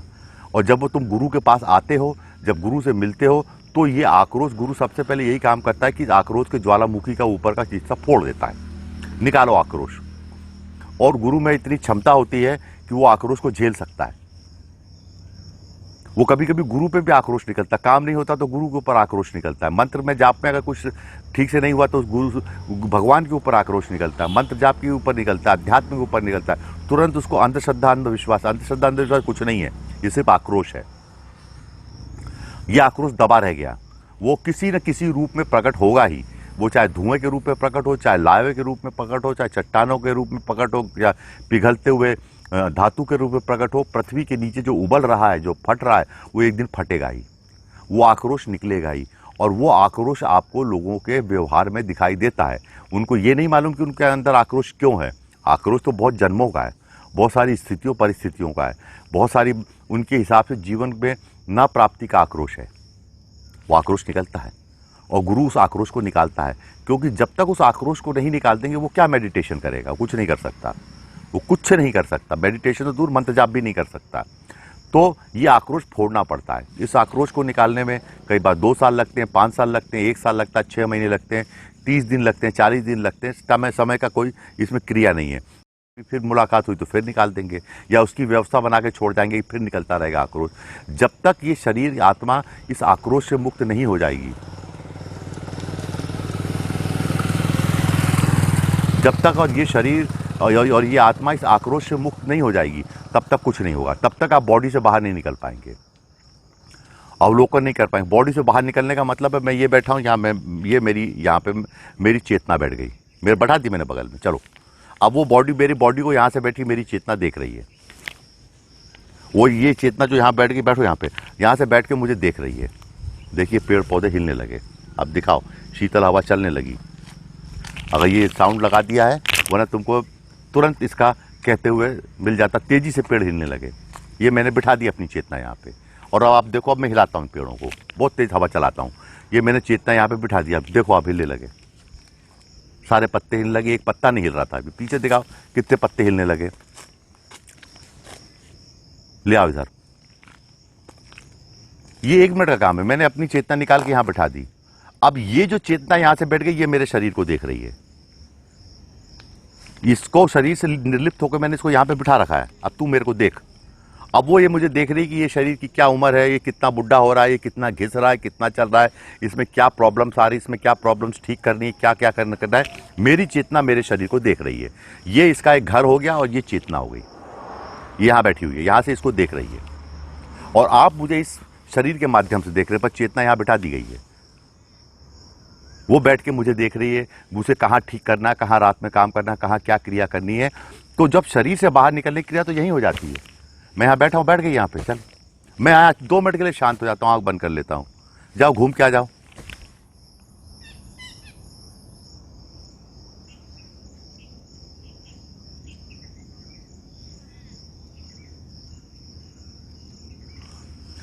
घूम के आ जाती है,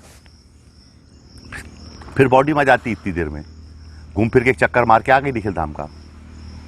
उसको कितने सेकंड्स में चक्कर मार के आ जाती है वो तो वो चेतना चक्कर मार के आ जाती है।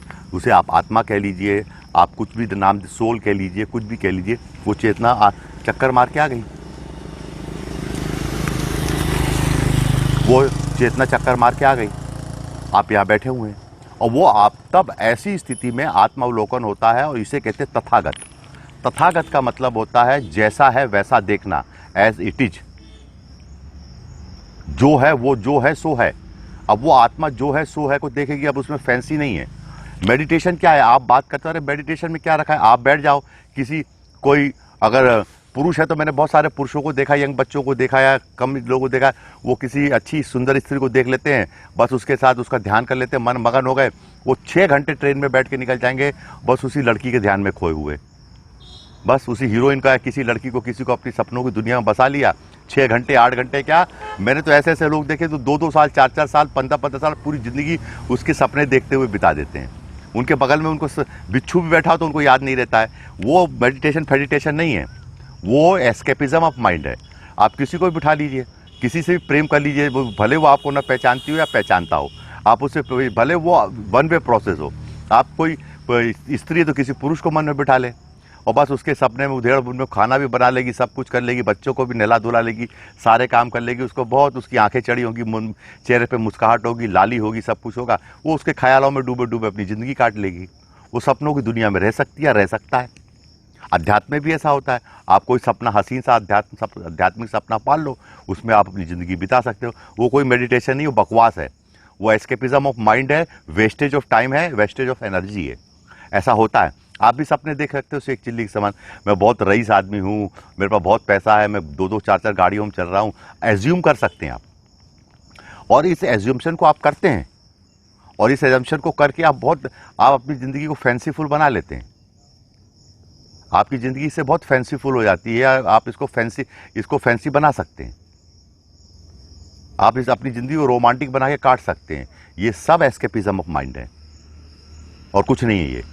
और ऐसा बहुत सारे लोग हर जगत में, हर फील्ड में यही करते हैं, वो अपने हिसाब से बनाने की कोशिश करते हैं। पर मैं आपको जो दिखा रहा हूँ, ऐसे आप मकान बना लीजिए, आप मकान का शौक पा लीजिए, एक से बड़े बढ़िया डिज़ाइन आर्किटेक्ट कर लीजिए। But I am damn sure, the masters कहते थे, या बड़े गुरु जी कहते थे कि क्या कहते हैं, जो डिज़ाइन और जो ब्यूटी इस पेड़ में है, जो इंजीनियरिंग, जो आर्किटेक्ट इस पेड़ में है, वो किसी ह्यूमन के बनाए हुए कंक्रीट या किसी स्कल्पचर में नहीं है। ये ताजमहल से ज़्यादा ब्यूटीफुल है, मैं कह रहा हूँ। This is much more beautiful than a Taj Mahal. उस ताजमहल को बनाने में तो बहुत पैसा और रुपया खर्च हुआ, मैं उसकी बुराई नहीं कर रहा, बनाना चाहिए, इंसान की ताकत है तो बना ले, पर किसी चित्रकार की पेंटिंग से ये कम नहीं है। ये तथागत है, ये मुझे मालूम है। ये तथागत मतलब जो है सो है, वो मुझे मालूम है। ये किसी भी पेंटर से की पेंटिंग से ज़्यादा कम खूबसूरत नहीं है इसकी इंजीनियरिंग। कोई भी आर्किटेक्ट ऐसा आर्किटेक्ट कर ही नहीं सकता, कोई शिल्पकार ऐसी मूर्ति बना ही नहीं सकता जो इसमें वो कहीं नहीं है। कोई किताब इसका वर्णन कर ही नहीं सकती जो सामने लाइव खड़ा हुआ है। तो जितने सो कॉल्ड ह्यूमन आर्ट्स के द्वारा हम डेवलप करते हैं या जो भी बातें करते हैं, वो जो आर्ट है, मैंने कहा ना, बिहाइंड द सीन जाके देखने की बात। अब मैं आपसे बात ये क्यों कर रहा हूं, आप लोग सोचते हैं पेड़ लगा दिए ऊपर, नहीं, ऐसा कुछ नहीं है। इधर आइए, इधर देखिए, अब आपको ये पेड़ दिखा रहा हूं मैं। ये पेड़ के अंदर ये लगाया है, इसकी जो जड़ है वो वर्ल्ड का सबसे पावरफुल इंजन है। द इंजन वो ज़मीन के 4 फुट नीचे मैंने एक्टिवेट कर दिया है, और उस इंजन में से धड़धड़ धड़धड़ गड़गड़ गड़गड़ एक डायनामो की आवाज़ आती रहती है उस इंजन में से। और ये ऊपर के पत्ते, ये वो हरा पीला रंग, फूल पत्ती, ये सब वो इंजन के द्वारा प्रोड्यूस किया जा रहा है। इस पेड़ के नीचे देखिए, इसके नीचे ये यहाँ से तो ये यूजलेस है, ये बेकार है, ये सब यहाँ से सब बकवास है। इसके नीचे 4 फीट नीचे पे जो इंजन धड़क रहा है, जो इंजन धड़धड़ धड़धड़ धड़क रहा है, जो तेज़ी से एक्टिवेट है, मैं उसकी चिंता करता हूँ। मैं नीचे करो उसको उतारिए, मैं पेड़ की चिंता नहीं करता। पेड़ तो बना हो ही जाएगा, एक दिन फूल आ जाएंगे, पत्ते आ जाएंगे, डालियाँ आ जाएंगी, सब कुछ आ जाएंगी, जब तक कि वो इंजन एक्टिवेट रहेगा। वो इंजन इस मट्टी में से, इस भूमि में से, इस एटमॉस्फेयर में से सारी चीज़ें खींचता रहेगा, एक्सट्रैक्ट करता रहेगा, सारी चीज़ें धड़कता रहेगा और सारी चीज़ों को इस बायोलॉजिकल डिज़ाइन को प्रोवाइड करता रहेगा, तब तक वो चीज़ की, उस इंजन की वैल्यू है। अब यहाँ पे देखिए, इस पेड़ के हेल्दी, क्योंकि इसका इंजन मैंने मजबूत बना दिया है। मुझे उसकी चिंता नहीं, इस पेड़ की चिंता नहीं है। इस पेड़ के बारे में बात, जो इस पेड़ के नीचे जो इंजन है, वो इंजन पावरफुल होना चाहिए। आपको इसी बातों में मैंने इशारों में कह दिया, आपका शरीर पावरफुल नहीं है, आपकी तामझाम पावरफुल नहीं है, पर इसके नीचे का जो हिस्सा है, जहाँ पे गुरुत्व छुपा हुआ है, जहाँ पे भगवती त्रिपुर सुंदरी का वास है, जहाँ पे सारी चीज़ें हैं, वो पावरफुल होना चाहिए। वो इंजन जो है, जो 4 फुट नीचे काम कर रहा है, ज़मीन से 4 फुट 5 फुट नीचे जब ज़मीन देखी जाती है कि इंजन एक्टिवेट हो गया कि नहीं हो गया। वो इंजन एक्टिवेट एक बार हो गया तो पूरा काम लगा देगा, पूरा संभाल लेगा वो इंजन। वहाँ से ही वो सारे मूवमेंट संभाल लेगा वहाँ से। वो इंजन यहाँ से मूव करके वहाँ तक जड़े फेंक देगा, वो कहीं ना कहीं से रास्ते बना लेगा वो इंजन, पर वो इंजन एक्टिवेट होना चाहिए।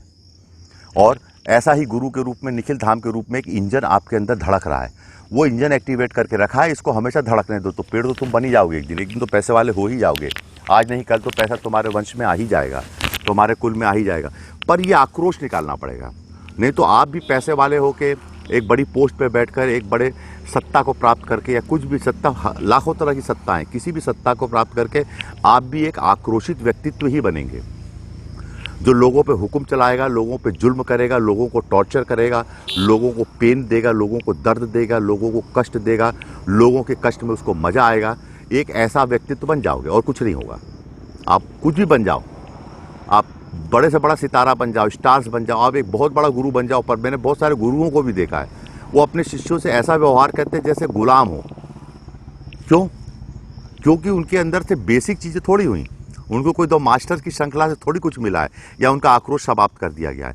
जब आक्रोश समाप्त होता है तभी जाके गुरु मुस्कुराता है, उसकी मुस्कान मधुर होती है, वो लोगों के लिए दे सकता है। इसमें ताकत होती है देने के लिए, और कुछ नहीं होता।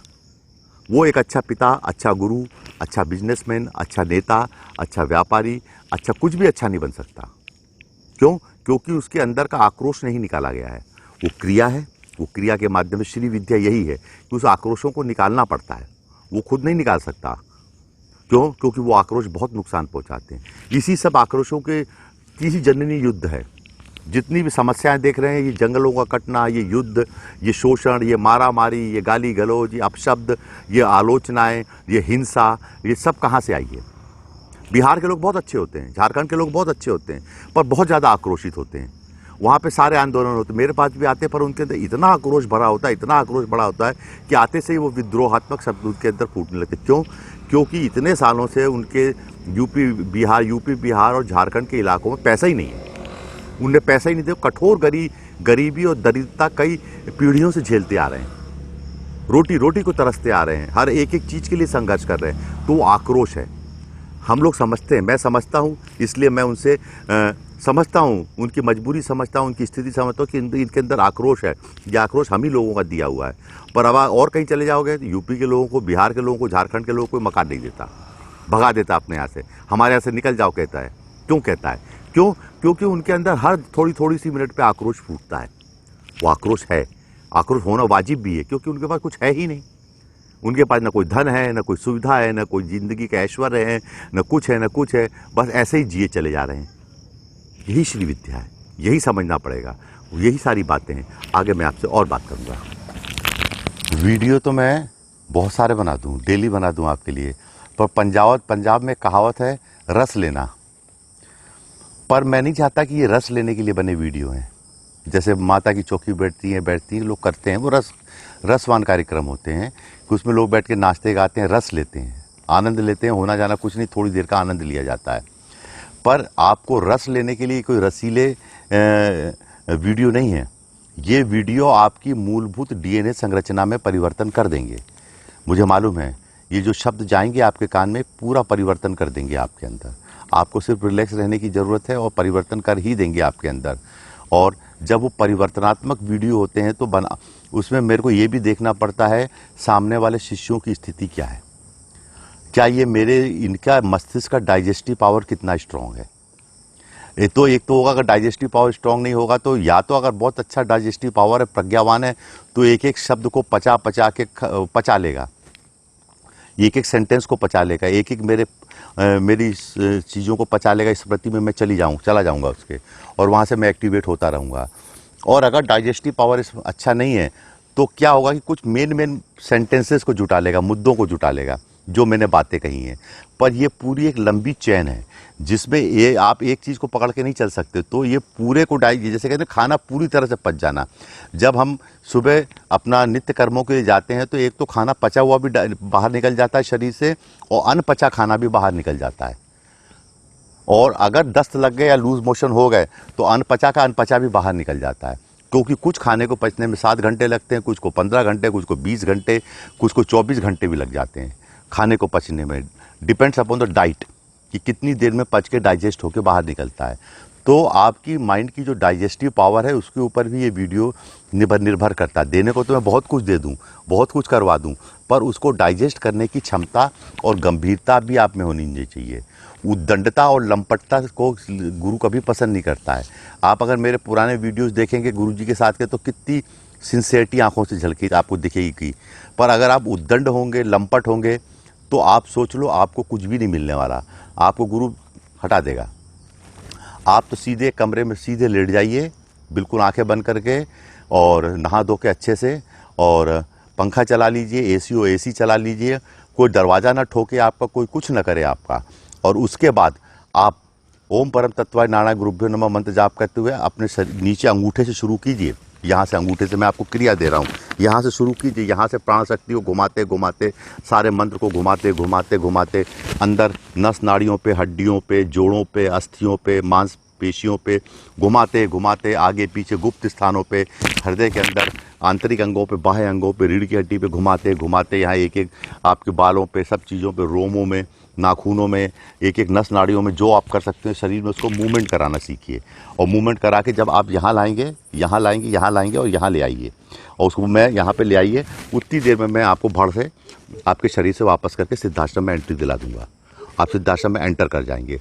पर इसके लिए आपको कम से कम 15-20 दिन, 25 दिन का ये प्रैक्टिस करनी पड़ेगी कि गुरु मंत्र को कैसे शरीर के एक एक अंगों पे, ऐसा नहीं कोई गोपनीय अंग है तो उस पर ना घुमाइए, उस पर भी घुमाइए, उससे अध्यात्म का कोई लेना देना नहीं है। आप शरीर के गुप्त अंगों पे, सब अंगों पे, सारे अंगों पे घुमाते रहिए। इस बीच आपका फ़ोन ना बजे, कोई आपके दरवाजे पे लाते जूते ना मारे, आप फ्री हों, आधा घंटा, पौन घंटा, 1 घंटा आपको कोई डिस्टर्ब ना कर सके, आप गुरु मंत्र को रोटेट कीजिए। इसे कहते हैं न्यास, अंतर्न्यास विधि भी कहते हैं। और इसको जैसे जैसे करते हुए आप लाएंगे, एक एक अंगों पे घुमाते हुए, देखो सारी बीमारियां ठीक होती जाएंगी, सारे चक्रास क्लियर होते जाएंगे, सारा बॉडी के एक एक पार्टिकल्स का, एक एक अणु परमाणु का मैं प्यूरिफिकेशन करता चलूँगा, वो सब प्यूरिफाइड होते जाएंगे।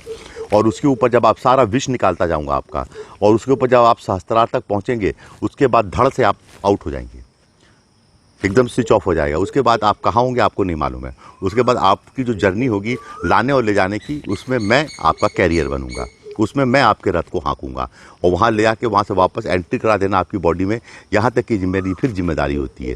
पर जब ये मास्टर्स के साथ क्रिया की गई थी तो उनके यहाँ भी दरवाजे में बाहर लोग खड़े रहते थे। तो ये एक दीक्षा दी जाती है इस तरह से। ये एस्ट्रल दीक्षाएँ होती हैं, जो परा दीक्षाएँ होती हैं। दीक्षाओं में कई स्थितियाँ हैं, इसे परा दीक्षा कहते हैं। और हमारे क्या है, शक्तिपात को क्या लोग सोचते हैं कि ऐसा बिजली का करंट से झटका लगे या शरीर में महसूस हो तो शक्तिपात है। उन मूर्खों को के लिए तो मैं कुछ कर नहीं सकता, ये बातें हैं बहुत सारी। तो जब आप ये क्रिया करेंगे, धीरे धीरे घुमा के ऊपर तक ले जाएंगे, तो मैं आपको उसमें एंट्री दे दूंगा। आज मैंने आपसे बात की है, 2-4 दिन के अंदर जब भी आपको समय मिले आप इसकी धीरे धीरे प्रैक्टिस करते।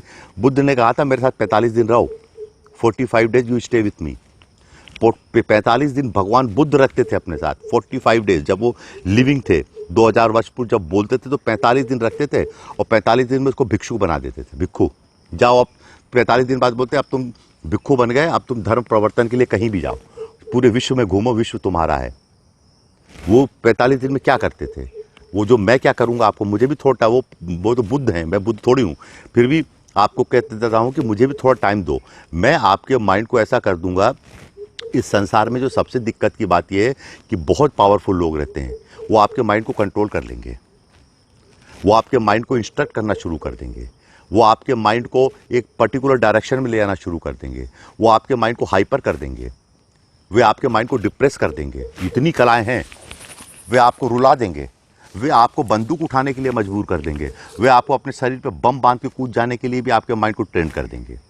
वे आपके माइंड को ऐसा कर देंगे कि पूरी ज़िंदगी आपका माइंड एक बजर बट्टू बन के रह जाएगा। उसमें सोचने समझने की क्रिया करने, तो उसमें सोचने समझने की और कोई क्षमता ही खत्म हो जाती है, वो कट्टर बना देते हैं। बहुत सारे लोग आपको ऐसा बना देंगे कि आप सारी ज़िंदगी सेक्स ही नहीं कर सकते। आपको ऐसा कर देंगे, साइकोलॉजिकली ऐसा कंट्रोल कर देंगे कि आपका सेक्स ही खत्म कर देंगे। आपको मालूम नहीं क्या क्या होता है। आपके माइंड को ऐसा कंट्रोल कर लेंगे और ऐसा ट्यून्ड कर देंगे। बहुत सारे लोग आपके माइंड को ट्यूनिंग कर देंगे आपके माइंड की, बस उसी फ्रीक्वेंसी पे आपका माइंड चलेगा और कहीं नहीं चलेगा। This is the problem. बहुत से चीज़ें आपके माइंड को फियर कर देंगे, और ये बहुत बड़ा विषय है जो दूसरे वीडियो में मैं बोलूँगा इस इंटेलिजेंस के बारे में। इसमें तो नहीं बोलूँगा, पर इसको मैं यहाँ पे कंक्लूड करूँगा क्योंकि आप देख नहीं पाओगे that this is the problem. और फिर क्या होता है, सदियों से, अनंत पीढ़ियों से रहते रहते आपके माइंड का, आप अपने माइंड का कंट्रोल, रिमोट कंट्रोल लोगों को दे देते हो। आपके बाप के पास, आपकी माँ के पास, आपकी बीवी के पास, आपके बच्चों के पास, आपके पति के पास, आपकी पत्नी के पास, आपके समाज के पास, आपके रिश्तेदार, आपकी सोसाइटी के पास, आपके किसी न किसी के हाथ में आपके माइंड का रिमोट कंट्रोल होता है। आपके तथाकथित कुल गुरुओं के हाथ में, आपके ज्योतिषियों के हाथ में, आपके तथाकथित तांत्रिकों के हाथ में आपके माइंड का रिमोट कंट्रोल होता है। तथाकथित ग्रह नक्षत्रों के हाथ में, जन्म कुंडली के हाथ में आपका माइंड का रिमोट कंट्रोल होता है। जब वो माइंड का रिमोट कंट्रोल उनके हाथ में आ गया तो फिर वो आपके माइंड को एक टीवी के सामने अपने हिसाब से चलाएंगे, आपको भिक्खु नहीं बनने देंगे। मुझे ये करना पड़ेगा और मैं ये करता हूँ, और आपको मालूम नहीं है मैं आपके लिए क्या क्या करता हूँ, आपको क्या बताऊँ other thing behind the scene. आप मेरे पास आते हैं उसके बाद बता दो चैलेंज है, या माला उतार के फेंक दूंगा कि ये पीछे बैठे हैं शेषनाग कि किसी के माइंड को मैंने कंट्रोल्ड होने दिया हो। सारे कंट्रोल सारी चीज़ें काट के फेंक दी मैंने। नहीं तो लोग कुछ भी घुट्टी धर्म के नाम पे लोग मर्डर कर देते हैं और सारी ज़िंदगी जेल में सड़ते हैं, और लव मैरिज के नाम पे मर्डर हो जाते हैं, पैसे के लिए लोग मर्डर कर देते हैं, रैप कर देते हैं, बलात्कार कर देते हैं। ऐसे ट्यूनिंग हो जाती है माइंड की, नशे की लत को में लगा देते हैं माइंड को। माइंड का तो मिसयूज़ होता है और कोई नहीं करता है, एक माइंड ही दूसरे माइंड का मिसयूज़ करता है। इतने ज़्यादा खूंखार, इतने कुटिल, इतने चालाक, इतने गहरे, इतने सोच वाले शकुनी जैसे मस्तिष्क हैं जो महाभारत करवा देते हैं। तो क्या करेगा गुरु? पहले तुमको पैसा दे के तुम्हारे माइंड की कंट्रोल काटे। मैंने देखा लोगों, मैंने पैसा भी दिया है, पैसा देने के बाद भी जब माइंड दूसरे कंट्रोल में था तो थोड़े दिन 10 साल 5 साल बाद फिर रोते हुए आ गए हमारे पास कि अब हम फिर दरिद्र हो गए, आपने तो दिया था, अब हमें फिर से पैसे वाला करो। तो माइंड कंट्रोल को सबसे पहले, आपका जो माइंड का जो रिमोट कंट्रोल जो आप लोगों ने दुनिया में बांट रखे हैं उसको मुझे हटाना है भाई। और जब तक वो मैं हटा नहीं लूँगा, आप एक इंडिपेंडेंट और स्वतंत्र व्यक्तित्व और अस्तित्व में आ ही नहीं सकते। फिर देखते नहीं बहुत सारे लोग सफ़ेद साड़ी पहन के किसी संस्थान बैठ के बड़बड़ करते रहते हैं, या भगवा ओढ़ के बड़बड़ करते रहते हैं, जो भी एक्सपायर, या काला कपड़ा पहन के या नंगे होकर भी बड़बड़ करते रहते हैं। वो उन्होंने किसी संस्थान को, सो कॉल्ड स्पिरिचुअल संस्थान को, सामाजिक ऑर्गेनाइजेशन को, पॉलिटिकल ऑर्गेनाइजेशन को, और गवर्नमेंट के ऑर्गेनाइजेशन को, और प्राइवेट ऑर्गेनाइजेशन को, समथिंग लाइक दैट को अपने जीवन का रिमोट कंट्रोल दे दिया है। और आपका जो मोबाइल है कंट्रोल अपने मोबाइल को दे दिया है। आप मोबाइल को कंट्रोल नहीं कर रहे हैं। आप इस बारे में सोच के देखिए, मोबाइल अब आपको कंट्रोल कर रहा है, सोशल मीडिया अब आपको कंट्रोल कर रहा है, व्हाट्सएप आपको कंट्रोल कर रहा है, यूट्यूब अब आपको कंट्रोल कर रहा है। ये बहुत इंटेलिजेंट गेम हो रहे हैं जिसके बारे में मैं आपसे कहना चाह रहा हूँ, आपको सुनाना चाह रहा हूँ आपके बारे में। इसके लिए मुझे एक पूरा वीडियो आपको देना पड़ेगा बना के, कोशिश करूँगा मैं जल्दी दूंगा। और यहीं निखिल धाम से बैठकर, नाग पंचमी है और नाग देवता ऊपर विराजमान है, और मैंने जो नाग देवता के सामने बैठ के बात कही है, मेहरबानी करके अपने दिमाग का रिमोट कंट्रोल अपने पास ही रखें, वो किसी और को ना दें। आप उसका पासवर्ड भी दे देते हो, आपका उसका कोड भी दे देते हो। I know everything. मुझे बहुत ज़्यादा कोडिंग करनी पड़ती है, बहुत ज़्यादा पासवर्डिंग करनी पड़ेगी, मुझे बहुत ज़्यादा काम करने पड़ेंगे, और करता हूँ मैं। और अगर आप मेरी बातों को समझते हैं, मेरी बातों को सुनते हैं, मेरी ज्ञात करते हैं, तो आप, मैं देखता हूँ 3000 शिष्यों ने, 4000 शिष्यों ने वीडियो देखा और कमेंट होते हैं 50। This is something very very drastic. Next time से अगर ऐसा होगा तो, और किसी ने जय गुरुदेव लिख दिया या ओम परम तत्व से आपके चरणों में नमन है, आपको यकीन बता दीजिए, मुझे बोलने का कोई शौक़ नहीं है, मैं वीडियो बनाना बंद कर दूँगा। अगर दोनों हाथ से ताली नहीं बजेंगी, आप प्रॉपर रिस्पॉन्स नहीं देंगे, अब मुझे कोई वीडियो की ज़रूरत नहीं है, कोई प्रचार प्रसार की ज़रूरत नहीं है, मैं इससे परे हूँ, मैंने किया भी नहीं है। पर मैंने ये एक चीज़ चैनल शुरू की है, अगर आप कमेंट देंगे, अच्छे बुरे जो भी हो, जो भी आपसे होगा, आप अभिव्यक्त करेंगे, तो ही मैं इनको आगे कंटिन्यू करूँगा, other I will close down. और वो वीडियो आपको मिलते रहेंगे, जो मैं किसी शिविर में जाकर बोलूँगा वहाँ का रिकॉर्ड करके आपको दे देंगे, पर इन द सनलाइट के वीडियोज़ में आपको नहीं दूँगा। मैंने लास्ट वार्निंग दे दी है, जो भी मेरा वीडियो देखते हैं शिष्य, अगर वो कमेंट नहीं कर सकते, और वो उनका भी घाटा है, मैं काम भी नहीं करता जल्दी। मुझे पता लग जाता है कि शिष्य अगर रिस्पॉन्स नहीं कर रहे हैं तो मैं काम नहीं करता, मैं भी चुप बैठ जाता हूँ। मुझे बहुत सारे लोगों के काम करने हैं। दोनों चीज़ें, आपको मेरा नेचर, आपको मेरी बातें सूक्ष्मता से समझनी पड़ेंगी। 2 लाइन का कमेंट लिखिए, 1 लाइन का लिखिए, 1 शब्द का लिखिए, पर लिखिए। और आशीर्वाद देता हूँ, ये संवाद बनाए रखिए। ये संवाद है मेरा और आपके बीच का, ये संवाद बना रहेगा। इसमें आपकी तरफ से भी मेरे पास प्रतिक्रिया आती रहेंगी, तो ही मैं काम करने में मज़ा आता है, वरना कोई मज़ा नहीं है। आशीर्वाद है।